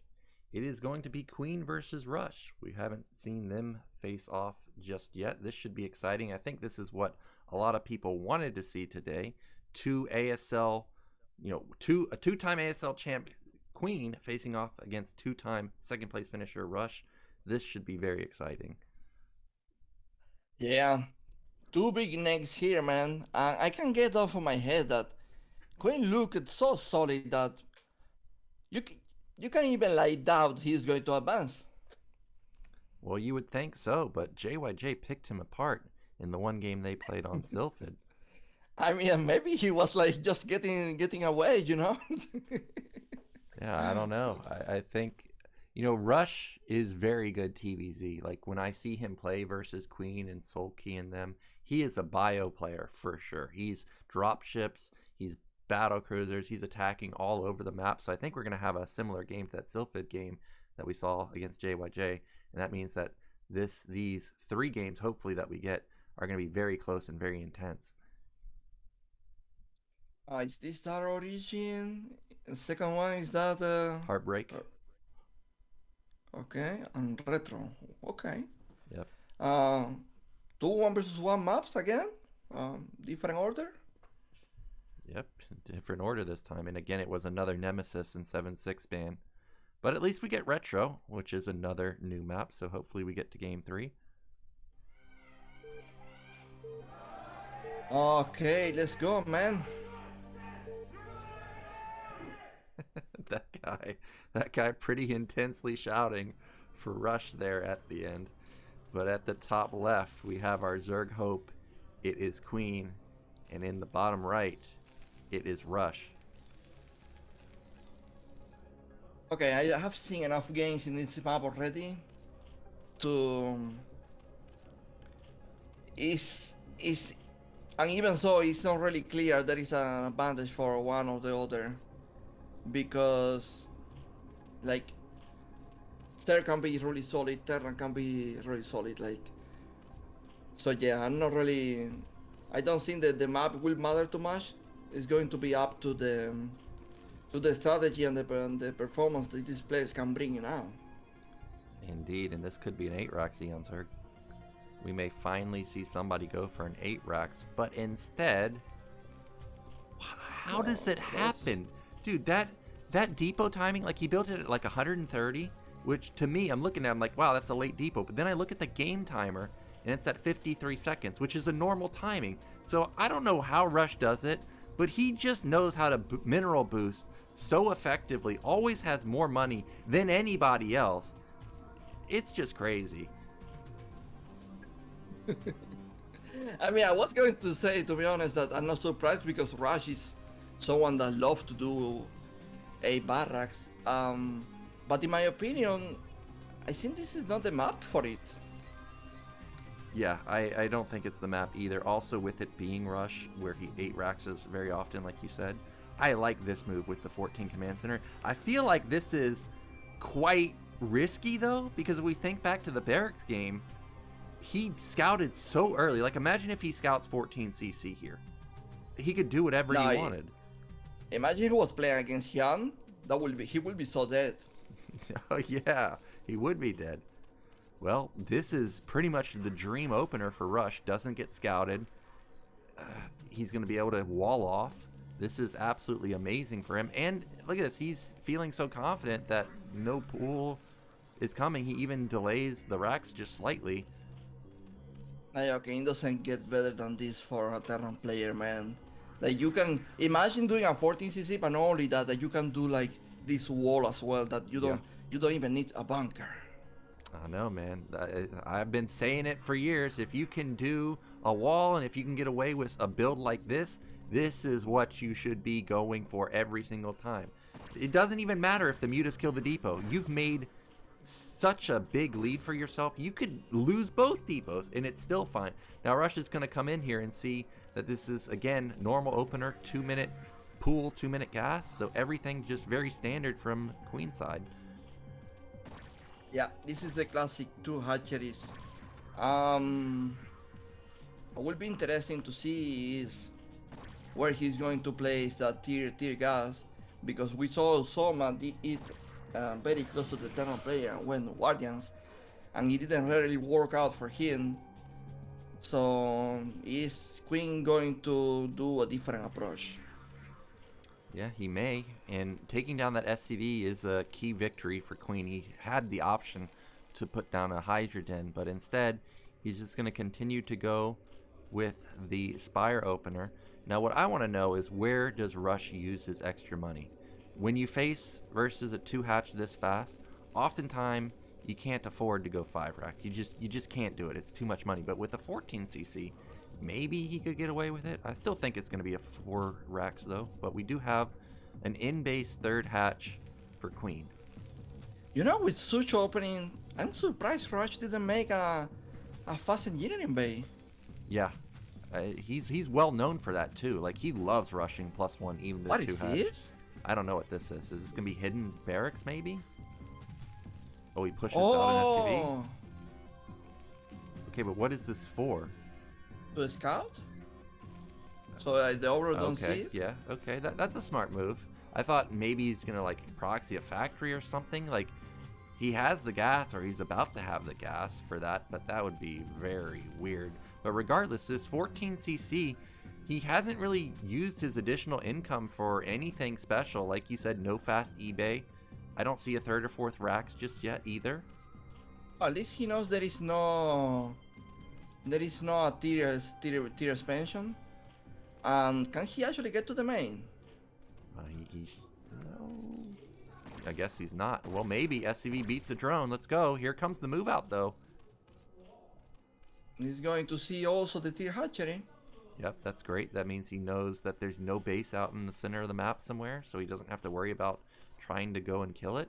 He's forced out a couple sunkens. Overall, this was a fantastic move from Why he's still... Okay, he's just going to stay in the mid, I guess. Yeah, I mean, he might as well. The SCV's stuck, so just patrol back and forth, get some intel. Maybe you get lucky and catch, like, Evolution Chamber or Hydrogen coming up or something. I mean, that would be a big mistake from Queen, but, you know, I've seen weirder things happen. Hey, Queen's and a bunker, so he doesn't, at least doesn't lose 2 supplies. Maybe can lose 1. I mean, so far, like, really solid game like, for Rush, because he's really seen that. I don't think Queen is going to find mutant damage, but we will see. Yep, 3rd racks coming up. You know, unlike Royal yesterday, who was sitting on 2 racks for the majority of the game, this time around, Rush is going to have a little bit better production. So I don't think, even if the mutas trade well, I don't think Rush will be unable to recover. But here come those mutas. Gonna get on top of that first turret. That's gonna die. And the turret in the back is not up yet. However, range is done for Rush now. So that makes these Marines completely different than yesterday when we saw Royal just have no answer to the mutas. Oh my god, he's still punishing it, Nyoken. He is, but a lot of those muta shots didn't actually get SCV kills. So in the end, yes, it was decent harass, but didn't get that many SCV kills. Now what I'm looking for in Rush's main is the factory. I still don't see it started yet. Wow, even coming in again. The funny about this is only 7 mutas. Yep, he's really managed his muta count well. He droned behind it. He's using that additional resources to also take a fast 3rd base at mid left. And now that I'm looking at how this map is played out, I'm again thinking back to the Sylphid game. Like, assuming we get to a mid and late game, where does Zerg actually take their 4th base? Probably... It has to be top or maybe bottom one. I don't think that you get in that 4 base close to the tier. Yeah, that might be a little bit rough. Now, the mutas in the main, I would say, didn't kill that many SCVs, but in the natural, they have certainly racked up a lot of kills. But one thing I have noticed is that the Marine count is remaining strong. So that is something to consider. Once Rush starts getting out onto the map, it's going to be a formidable push. Armor Barrack, Nyoken. Zerlings coming to support, Queen getting aggressive here. Yep, and he's going to get a depot, but Rush is going to stem across the bridges. This is always so dangerous, and you can see why right there. 3 Marines not synced up with the rest of the army instantly die. There's a decent amount of lings here. I think he could actually win this fight if he goes in. It's 4 medics. It's 4 medics. Guess he's not will. Oh, okay. That's a good unload and stem. You know what? This army is in danger. Yeah, it is in danger, and the bridge is really messing up the AI. He picks off 1 medic and 2 more Marines. Not much supply. Not many Marines actually getting synced up together. He's going to lose even more Marines, and these are the trades that Zero's looking for. He eliminates, what's that left over? 7 Marines? That was amazing. Yeah, what really saving him are those medics, man. 5 medics healing your army. That's good. Yep, Lurker's coming out, so no way to bust this 3rd base or natural anytime soon. We did see the starport getting the add-on, so it's going to be vessels this time around instead of Valkyries, I think.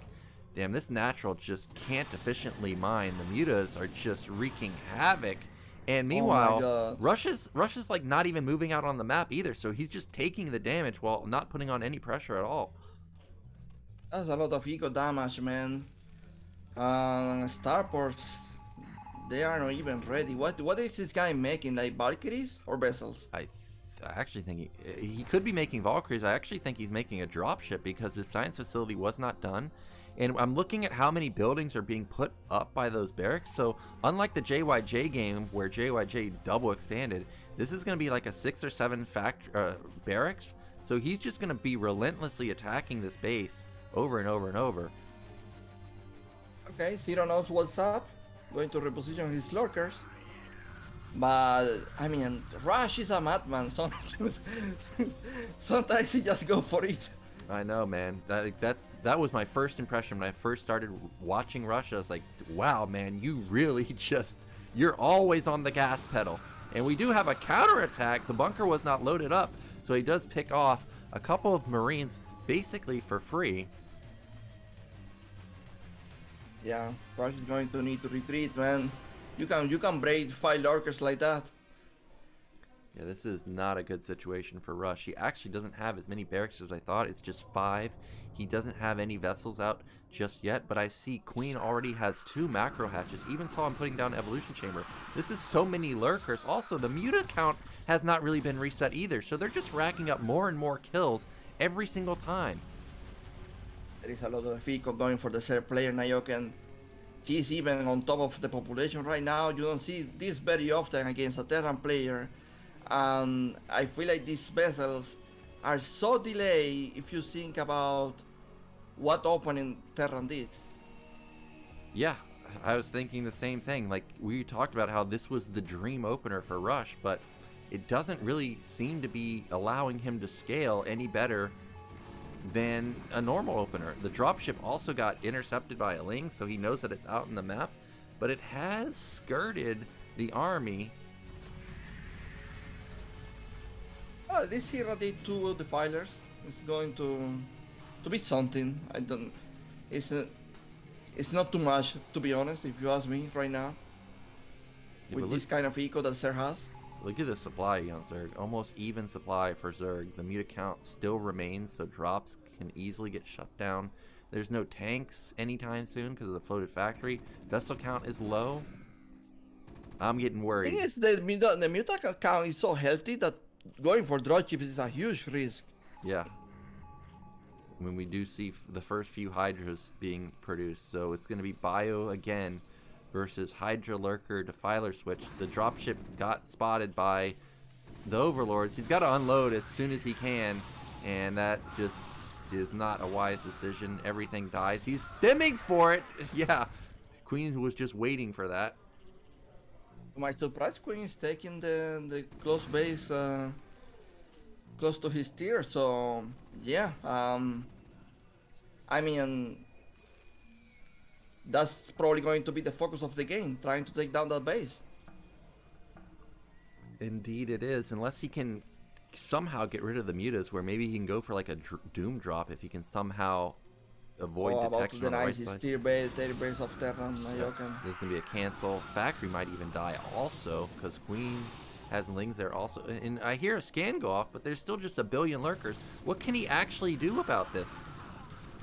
I don't know, because he's outside the bridges, but there is no way you can actually like go for the bridges. Well, oh, wait a minute. What is this? Yeah, I like this move. Double Dark Swarm coming down to save this base. Meanwhile, Queen may finally reposition those lurkers outside the bridges. You can see he did, and there's a small gap on the left side. Of course, Rush is going to go for it. He knows his window of opportunity is closing, so he's trying to pounce on these lurkers before Defilers get there in time. There's no medics really with this army. Everything gets plagued and bunched up on the bridges, and the entire army basically gets reset. This is mission impossible, Nyoken. He's never going to oh no. Well, now this is actually mission impossible. Yeah, it is indeed. Hydra Defiler with Plague. Mutas just killed like 2 or 3 of the vessels. Well done from Queen. Now he shot up almost 20 supply over Rush. Rush still no third base. He's obligated to build the command center on the high ground because of all the pressure Queen's putting on. Oh no. Yeah. Oh yeah. Well, there we go. One more time. Yeah. Those Hydras did so much damage to the vessels, but actually that was a good engagement for the Marines. They mowed down a lot of the Hydras, and you know what? 4 bases exposed. Yeah, it is exposed. The Defiler died. The Lurkers are out of position. There is still a small amount of army on the left side to soak up some hits. Okay. That's going to be a good win for Rush. He finally strikes back here, taking down the 4th base, but he's going to lose a vessel in the process and some of his Marines. Hey man, the Rush strikes back, but the Rush need an expansion. Yeah, he doesn't even realize that there's actually just stuff waiting for him at the 3rd base. Like, if he transfers SCVs, those SCVs are all going to die. Okay, Command Center is being engaged on the Mutas, by the Mutas right now. Oh man. Brutal. So many vessels have died to the Plague and the Hydras. He's now down to just 4 when he's at like 8 or 9 a minute ago. There's another disgusting Plague. Hits the majority of the army. I mean, Rush need to avoid this. Like, you can get contained like this as a Terran. This looks so punishing. The bridges. Oh my gosh, and he's running across with very low health Marines. Everything getting swallowed up. That wasn't even lurker shots, Eonzerg. That was just pure Hydras just one-shotting everything. Yeah, some of the army play as well. I mean, Rush making tanks now. I don't think Rush has, he has a chance to win this, to be honest. It's like Zero is about to hit those bridges with the swarm, and that's it.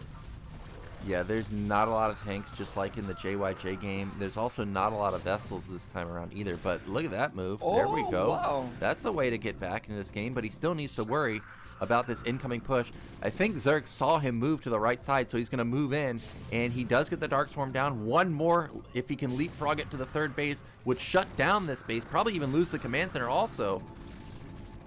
Oh, Zero, man.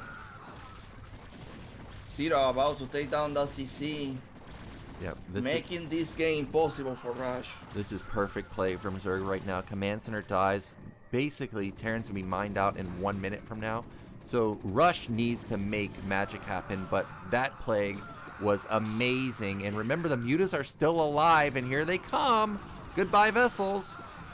I mean, okay, I don't think even Houdini can come back from this, but GG. GG comes out, and Queen, he doesn't even look like the same player in the JYJ series. This was just complete domination, and we got to remember, Rush had a 14cc opener with a wall. It literally doesn't get any better than that. I told you, man, Queen right now is actually toying with his opponents. It seems that way. I mean, I don't think Rush is tilted or anything. Like, he's still in the game. But Queen's just playing in a different speed right now. I don't know, man. He's crushing it.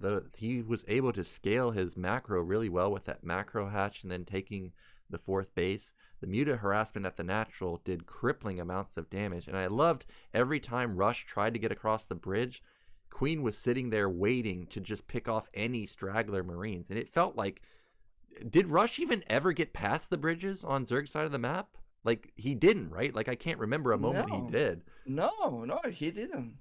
Yeah, each time he tried, he do so much.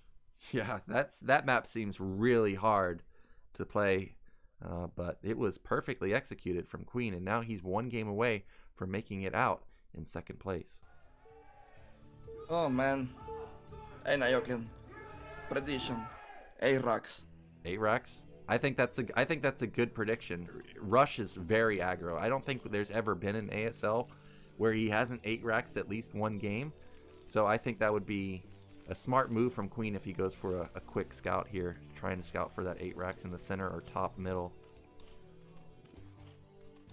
Yeah, man, I already see the F key today, racks. Yeah, he's got his hotkey set up for the natural and the 3rd base. We haven't seen an SCV be sent out just yet, and Heartbreak Ridge is a pretty big map. If you're going to proxy it across the map, he would have needed to send it out earlier, so it doesn't seem like we're going to 8 racks, but instead he may just... Here we go, Nyoken, 8 racks. He could also just wall the entrance. Oh, he is 8 rack. Oh, he is not. It's a supply. It's a depot, okay. Okay, prediction fail. Well, I was still on that same train. I thought for sure that this was going to be another 8 rack game, but again, it's going to be another wall. This time it's going to be the ample wall where it's not going to be ling tight. So he's going to need to pump out Marines nonstop.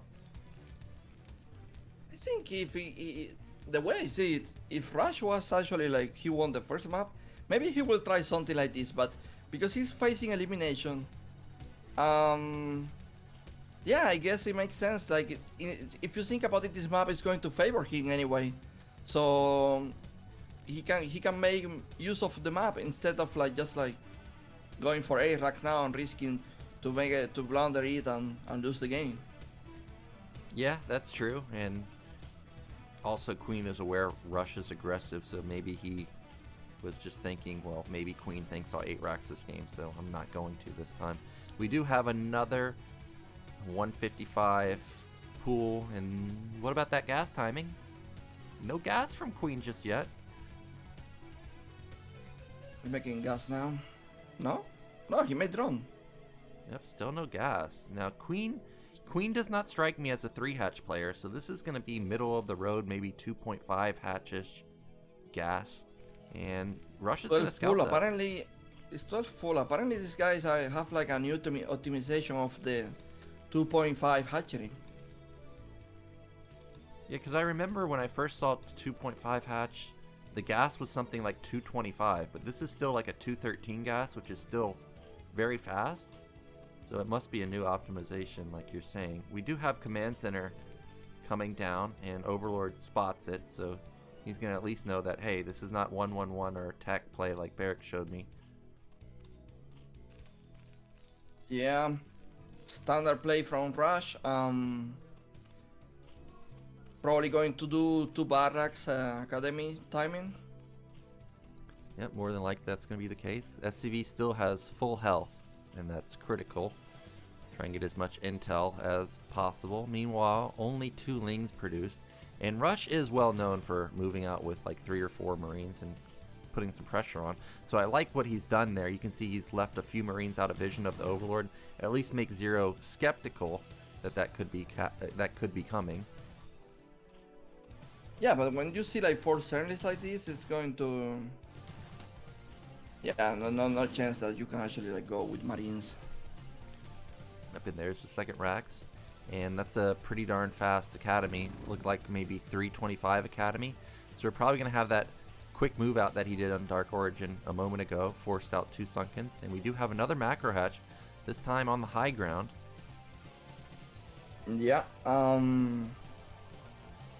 yeah, I'm not really... I don't think like Rush is going to accomplish too much apart from maybe forcing Sunkens with his build. But well, at least forcing Sunkens is something. Yeah, if you can at least force 2 Sunkens, maybe force Lings, that's an okay trade, as long as you don't hurt your econ too much. But this Academy was really fast, so he did cut for this.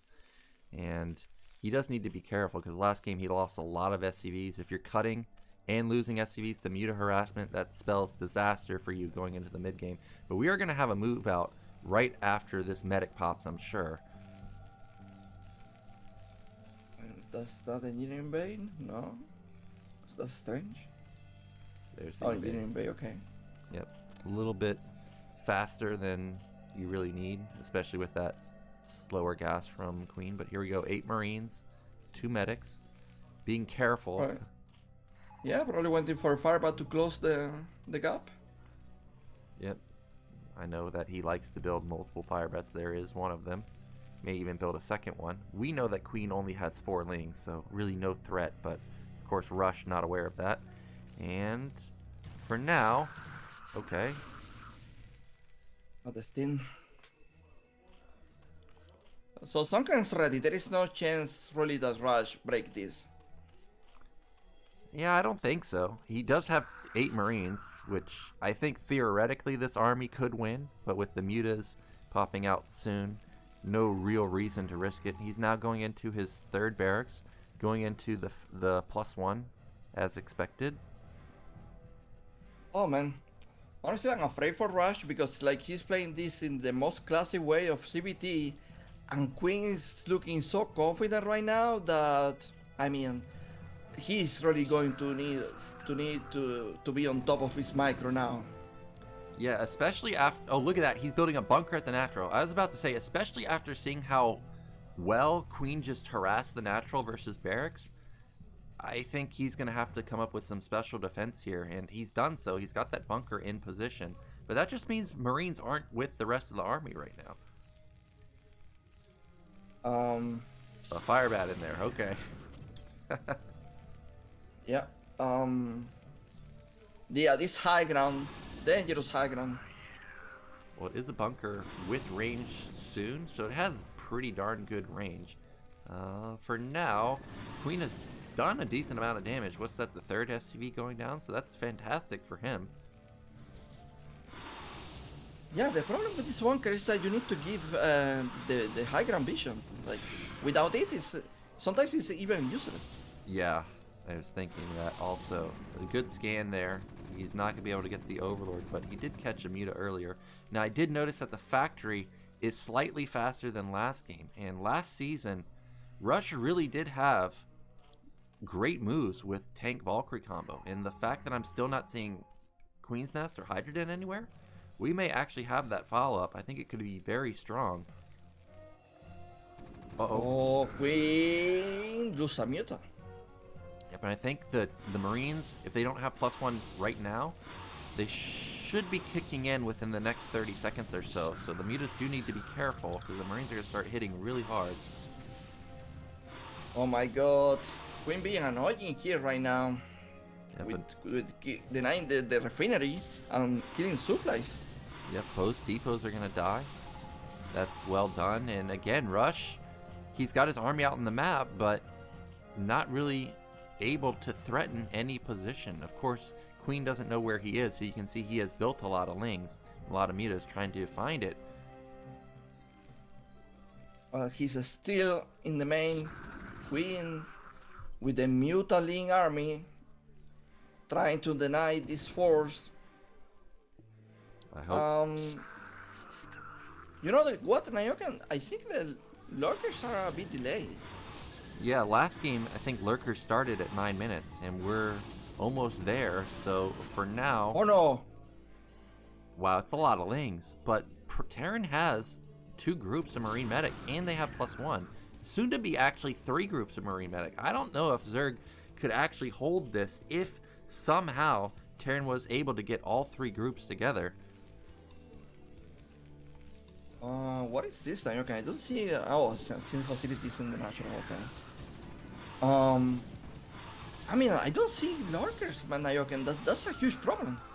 Yeah, but if you're gonna keep the Marines back this long, I guess you don't really need the lurkers. That refinery almost died, and it also means that those SCVs weren't mining for a while. Is he really going to engage here? That's a lot of lings, and the mutas do have +1 weapon themselves, so he's going to mow down a lot of Marine medic here. Oh, I think that was a big commitment. That was a lot of Sterlings to lose, and I don't know the amount of mutas he lose, but that was a big commitment. Against Terran, against Marines, yeah. Yeah, I think he still traded okay there. He's up in supply. Rush's SCV count at the natural still seems kind of low, but yeah, that was a big commitment to build that many lanes. Hopefully Queen's third base doesn't get stalled too long, and well, I don't think it's going to be because that's a big drone transfer up there. But vessels are going to be out now. Yep, vessels should be coming soon. The first irradiates maybe within the next 30 to 45 seconds. We've got the Filer coming out, and that's maybe the first or second Hydra right there. So Lurkers on the field pretty soon. But now it's time for Rush to finally move and do something in this game, because he's been chilling for a long time. Yep, he's got a huge army now, and he may have been waiting for +1 armor to move out with this, because now he can try and engage Lurkers also. I hope we get a click on the Marine so we can see if he does have armor. But at the natural, 2 Lurkers, 2 Sunkens. He can irradiate these 2 Lurkers now. Oh, we got both. He's doing it. Oh, yeah. He might be able to actually crush this. He can break this Nyoken. Yep, this is a dangerous moment in the game for Queen right now. His comp is not that strong, just lings that are not upgraded. Muta count is 10, but no Lurkers. Here he goes. Oh, I think he's going to break this Nyoken. I think so. Also, the Lurkers pop out. Oh, but Lurkers in the back. One of the Lurkers survived. It does end up falling, but that's a lot of damage from the Lurkers in the back. But the mutas, are they strong enough? Oh, just barely he holds on for now. Are you telling me that Zero is really holding this? Because that will be so crazy. Yeah, like this is just 7. Oh, that's a great irradiate and Rush at the only moment that he could have busted. He does bust, and look at Zero's face at bottom left. He can't believe it. Oh my god, that was such a clinic timing for Rush. I think that's it, Nyoken. I think that's it, honestly. Yeah, without any support for the Lurkers, these Marines with +1 armor can just trade easily. Well, maybe not. These medics, are they out of energy? They're healing a lot. The Defiler, the Defiler. He actually does hold this. He needs consume though. Like, he doesn't have consume just yet. Yeah, there is more army coming. Okay. Wow, I guess game stabilized. Yeah, I cannot believe it. I thought that was it. Even Zero thought that was it. You could see his reaction on the camera, but now he's recognized that, hey, I've got Darkstorm. I can actually survive this game. He needs to get it down, though. Yeah, but Nyoken still, there are like 5 vessels, almost no Lurkers in the map.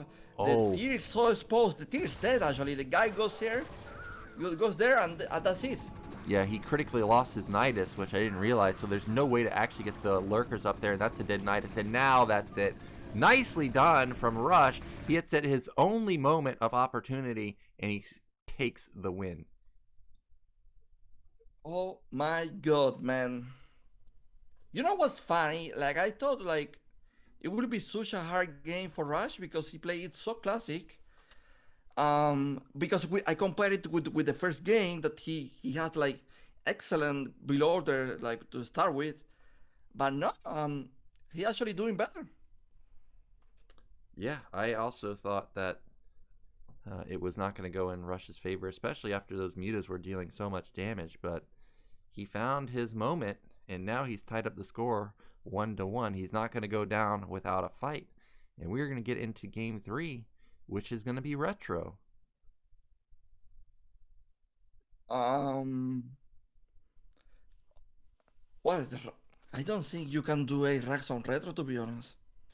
No, you don't think so? You think that map's too big, or what's the reason for that? It's so difficult to, like, the way you go on this map, there is something in the mid that is blocking the effective way of going to the other base, or it's like, I mean,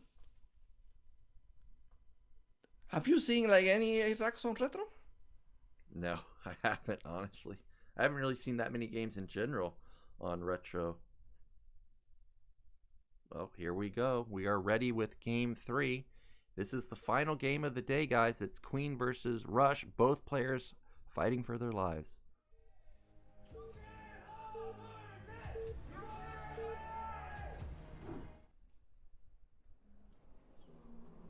And in the top left, it is Queen. I mean, at least you can. I don't know if you can build in a bit of the map, and maybe you can make the barrack there, but I don't think Rush is going to do it. Probably going to play a classic game. But yeah, now Queen, his momentum was stopped by a clinic attack. You know what I mean? Like, he was like feeling himself, but now the momentum is gone. Yeah, I agree with that. I think he just, like, when he was watching himself kill so many Marines and SCVs, he probably thought he just couldn't lose. And, you know, you talked about building so many Lings and the delay of the Lurkers. That could have really been what backfired there, because the Lurkers were late. The Lings obviously didn't help much in that big engagement, and we are going to have another wall off. Yeah. But this time the positions are like it's the distance to do these two racks academy is going to be so big. I don't think that's like a good choice. Yeah, cross spawn, it makes it a lot more difficult, and since Queen has shown that he's willing to just put his third hatch in the main, yeah, I don't think Rush will really have as much success with the 2 racks pressure play, but you know, so far that seems to be his bread and butter build. We do have hatch. I will say Nyoken, this is a great build to do that engineering bay first, and then 3 barracks follow up. Yeah, that's really what build I think of when I think of Rush. Is he generally likes to rush that +1 upgrade, and it is a little bit surprising to see him not rush it here. Or did he rush it on Dark Origin? I can't remember. Somebody did earlier. But we do have, again, Queen with not that 2-minute gas. It looks like it's going to be another 2.5 hatch play. No, the only game we saw that it happened was actually JYJ against Zero. Yeah, I thought it was JYJ. Yeah, that's true. Well, we do have a scout from both sides. Queen going to get a little bit lucky here. Going to find him with his second scout at bottom right. Meanwhile, Rush going to find Queen, and he is going to miss the gas timing, I think, just barely. Oh, maybe not. Can he see them? Nope, he does not see them get put onto... Oh, he does see one of them get put onto gas, so he should know that this is a little bit later than usual. Yeah. Not refinery yet for Rush. Not second barrack either. So we're probably going to see that engineering bay. I would hope so. But there's no gas yet, so if he's going to go for it, he needs to gas like right now. The fact that there's still no gas yet makes me think it's going to be another 2 racks, and there is the second rack. So even though it is cross spawn, he doesn't really mind that. He's just content with this 2 racks pressure play. Okay, I see. Well, if he could actually deny that overlord that is going to his natural, that would be a big deal to make these 2 barracks work. But yeah, Zero so far is very solid game, 3 hatcheries, pretty much the same that he's been showing. Probably going to be muted. I don't. Well, CB died now. Imagine you might place a den. Yeah, could place a den. Also, he I think just barely missed the 3rd hatch, so he doesn't have that intel like he did last game. It is not going to be a den though. It's going to be another Spire play. Meanwhile, in the main of Rush, his academy's almost done. So again, rushing those upgrades. Okay. Fly for Queen. Yeah, no, so far like nothing really happening. Yep, Queen also has Zerlings that can see when the army is coming out. Yep, just like last game, he ended up only getting 4. That seems to be the number that he wants. We do have the 8 Marines, and that's going to signal to Queen that the move out's coming in just a moment. Still don't see a sunken though. And actually, is that going to be a hatch? Wow, that is very risky versus someone that often moves out like this. It's so greedy. Well, he's going to scan this and see like, hey dude, your sunkens were missing. Maybe you actually did hide a base this time. So he may actually be able to cancel top middle if he can find it. Nyoken, 1 sunken is not enough to hold this. I know, man. I think Queen may be relying on building Lings since he's got an open 3rd base at top middle. He probably doesn't want to Oh my cancel god, did it. Queen not see the 2nd sunken, the 2nd medic? Yeah, maybe he thought it was just... Oh, wow. Did he? Is he really turning around? I think he is. I guess he didn't see the 2nd medic. And for whatever reason, Rush is turning around. He saw more Lings being pumped out. He does not want to run into this. Yeah. But I mean, that's a bit problematic for Queen because like he didn't make mutants, he made Zerlings. Yeah, but at least his 3rd base didn't get denied. I mean, that should still be, I imagine, a decent victory for Queen. But yeah, these Lings obviously don't help him at all.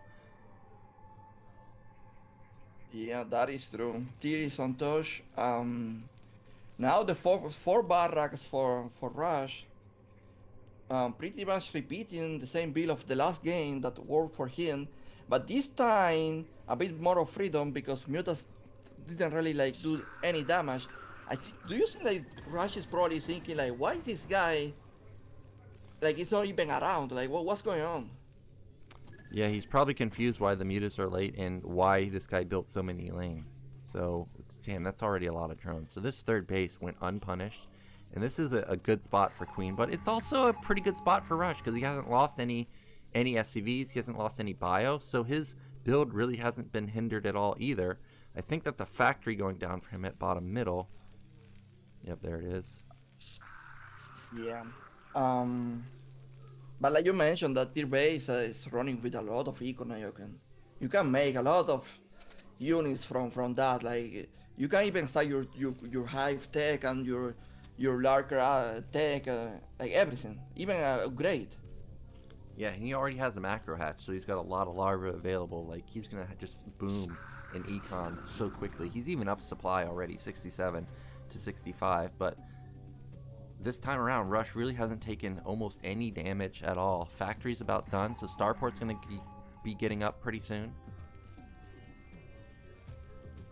I think Rush doesn't know what's going on in the map. Now with Firebite, he's probably going to figure out. But he's scaling so much, he didn't know. Yeah, Firebat sims in. He is going to... Wow, he even gets a couple of drone kills there. That's a lot of bio. It's not a great yet, right? I think that +1 is kicking in the next like 15 seconds or so. So bio should be pretty strong. It's But 0-0. good engagement here from Queen. That's the problem. If you don't have the +1 in your army, you are going to trade so bad against mutas. Uh-oh. Is this the surround that he was waiting for? But look, there's so many Lings, but they're not here. Was this a mistake? Oh my gosh, he still wins the fight. Well, he's losing a lot of mutas, but he still won the fight. However, that's so many Lings left over, he might just be able to go for a killing blow. Oh man, I think Rush is in a lot of troubles. Oh my gosh, he just jumps on it. There's no medics here either. Goodbye, Marines! And Rush, he's on the brink of being eliminated. Lings into the main.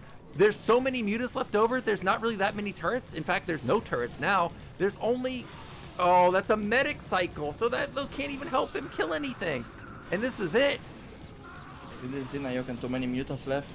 A lot of Zerlings in the ground. That's it. Goodbye production. Yeah, look at... Oh, those are the GG scans. And Zero realizes that he has won this game and he's going to take the series. And he is going to make it out of Group B in second place. GG. Yeah, that was. I mean, that wasn't even close.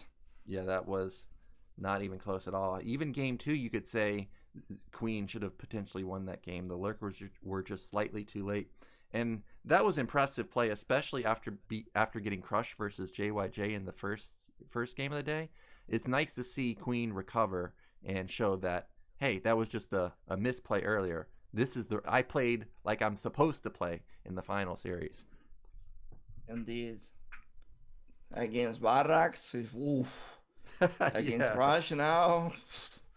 I mean, he played like that last game. Honestly, he was lucky. Rush didn't go for it with one sunken, but apart from that, it wasn't even close. Like, I'm curious if in that big fight with the mutas and the Zerlings, did Rush actually manage to get a +1 attack, or it was like 0-0? I'm not sure exactly, because the last time we saw it, was like 10 seconds before the fight. I think he may have actually had +1 because his eBay, you usually get your eBay around 440, so you're upgrading it around like 530 or so. And that's, it would have been razor thin. Like, I think it might have kicked in actually, but it didn't even matter. But Zero made +1 carapace. Oh, he made carapace? I didn't even notice. No, I didn't. No, I'm asking because I'm not sure.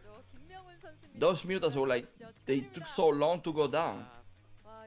Yeah, and he didn't even wait for his reinforcing 20 Zerglings. Like, he had 20 streaming across the map, and he still didn't even need them. So maybe he actually did get the armor upgrade. Oh man, Zero looking good back to the round of 8, and I don't know who's going to be his opponent, but I mean, Zero in shape is super scary. Like we have seen it, it's like a total different player. Oh yeah, for sure. This guy is a beast when he's on top of his game, and it's nice to see him just lay down the law versus Rush and Barracks, of course. And he's a real threat going into the round of 8. And he's a 2nd seed, so he's going to be facing off versus a number 1 seed. But whoever that number 1 seed, I can tell you, whoever that number 1 seed is, I can tell you they're not happy about facing off against Queen, because he's somebody that can win it all. I really hope it's not Jadon, because Yeah. that would suck. That Jadon have to play Queen, well, because the guy is a monster in CBC. Oh yeah, I remember in interviews where Queen was saying Sulky's just not even an opponent in ZVZ, he's easy to beat. I'm just sitting there, I'm like, dude, Sulky, he's top 3 Zergs in the world, and you just think he's nobody in ZVZ? So that just tells you how good this guy is, especially in ZVZ. So if he gets Jadong, yeah, Jadong's gonna be in some real trouble. Yeah, no, I'm happy Queen's back to be honest. I was worried when I saw the game against JYJ, but then it's like, is this even the same player? Guy is I mean, imagine the guy is bipolar and just there is someone different playing one game, and then there is this super monster that win ASLs and everything, just woke up, Yeah, that's true. And we do have 3 Zergs into the round of 8, 1 Terran, and I'm looking at actually how this could unfold. Group C has Sulky tomorrow. He's got a good shot making it out. Heroes in Group D, he could make it out for sure. He's consistently gotten into the round of 4, in the past 4 seasons or so. Even though there were so many Terrans going into the round of 24, a lot of them have already been eliminated. There's only 3 left: Light, Sock, and Mind. Yeah, because the champion is out, Royal. Yeah. And then Rush, they were the 2 best Terrans close to again with Lai, of course. So that's problematic. Could be a 3rd season. Yeah, I was thinking the same thing. We had 12 Terrans or something. Now we're down to 3, and we already have guaranteed 3 Zergs. They could get 5 through, and we haven't even seen a Protoss yet in Group A or B. they're just in Group C and D, and the 3 remaining Protoss players, well, these are the best of the best. It's Best, Snow, and Bisu, and those are going to be tough opponents for any Terran player to take down. I mean, I think it's good for Bisu that there are many third players. Heck yeah, it is. So could be good for Bisu, but at the same time, I mean, we have so many good, like this guy Queen, like he's looking so good right now. Like again against Protoss, like he's fearless, you know. Like so, I never seen like Queen losing to Bisu, man. Like each time I see Bisu against Queen, even if the game is close, Queen just beat him so bad. Okay, well, I guess Bisu will definitely not want to get first place then. Maybe if he gets second, he can avoid 0 for as long as possible. But Group C and D, I mean, these are just stacked lineups, man. I'm so excited for Group C. I really want to see that. But we got to wait until next week, man. Why couldn't they just do all the days in a row so we can get all the round of 16 done all at once? I'm so confused with the days, Nyoken. Like, not gonna lie, because next week actually, we are coming back Tuesday.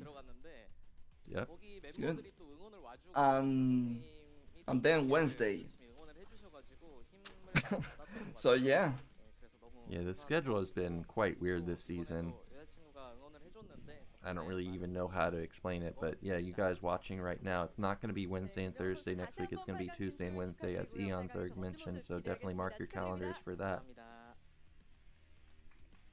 Congrats to Queen, man. Yep, he played well. I was worried after the JYJ game. I thought, no way. Is it really going to be him getting knocked out so easily? And we are looking at how the day went. Rush taking down Barracks, JYJ with a really great game versus Queen, and then JYJ with really good series versus Rush also. He makes it out in first, then Queen crushed Barracks, and then Queen also crushed Rush. You know, game 2 easily could have gone over in favor of Queen. It could have easily been a 2-0, but he makes it through, so congrats to him and his 3rd ASL championship dream. It is still alive. Indeed. Is there like a mouse, golden mouse when you win this? I mean, maybe they'll think of one in the future, right? How many people? I know they did something special for Flash 4 championship or something like that. Yeah, the golden mouse. I think you got to win 3 OSLs and 3 MSLs for that. No. For the golden mouse was three OSLs. Oh, 3 OSLs? Okay. I can't remember exactly, but I know only JYJ and Flash have it. Is that right? Or in and Jadon got it. Come on, Nyoken. Did he? Am I missing this? Of course.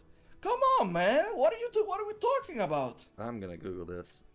Well, as you can see, Group C and Group D, ridiculous. Group C, Group of Death, Sulky, Best, Snow, and Light.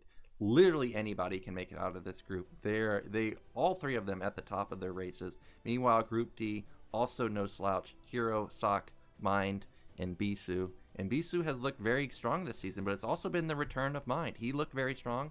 And Sock, never count him out in a TVT, and he's going to potentially have one versus Mind. I mean, Hero is such a strong player as well. Yeah, Hero's great. You know, the only championship Hero won was against Bisu. Was it? Okay. Yeah. And I am Googling that gold mouse. You're right about Jaden. I didn't realize that he did win the gold mouse. I thought it was just not a July and Flash. Yeah, Nyoken. Jadon, man. 3 OSLs, 2 MSLs. Gone TV Classic, Season 1, I believe. I mean, double ZG. There is everything. Damn, you're the Jadong encyclopedia, man. You know all the facts about him. I know for Flash as well. You can ask me anything. Okay.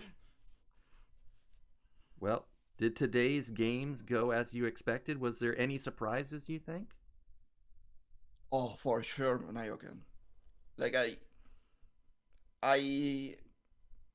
First of all, I'm shocked that Queen is the second player to get out of this group. Second is that Rush is out. Isn't that enough to shock you? Yeah, I am surprised that Rush got out, especially doing so well the past 2 seasons. I thought for sure he would make it out, but I think I'm more shocked at how dominant JYJ was. Like, that was just clean play, and his TVZ looked top notch. I think if he can get another TVZ, those players really need to watch out for him. If you think about it, yesterday we eliminated the champion, and today the runner-up. That's true. And that's it for us today, guys. Thank you so much for watching. Remember, next week starts at Tuesday, and then we've got Group D on Wednesday to round out the round of 16. So thank you guys for watching, and we'll see you next week. Bye-bye.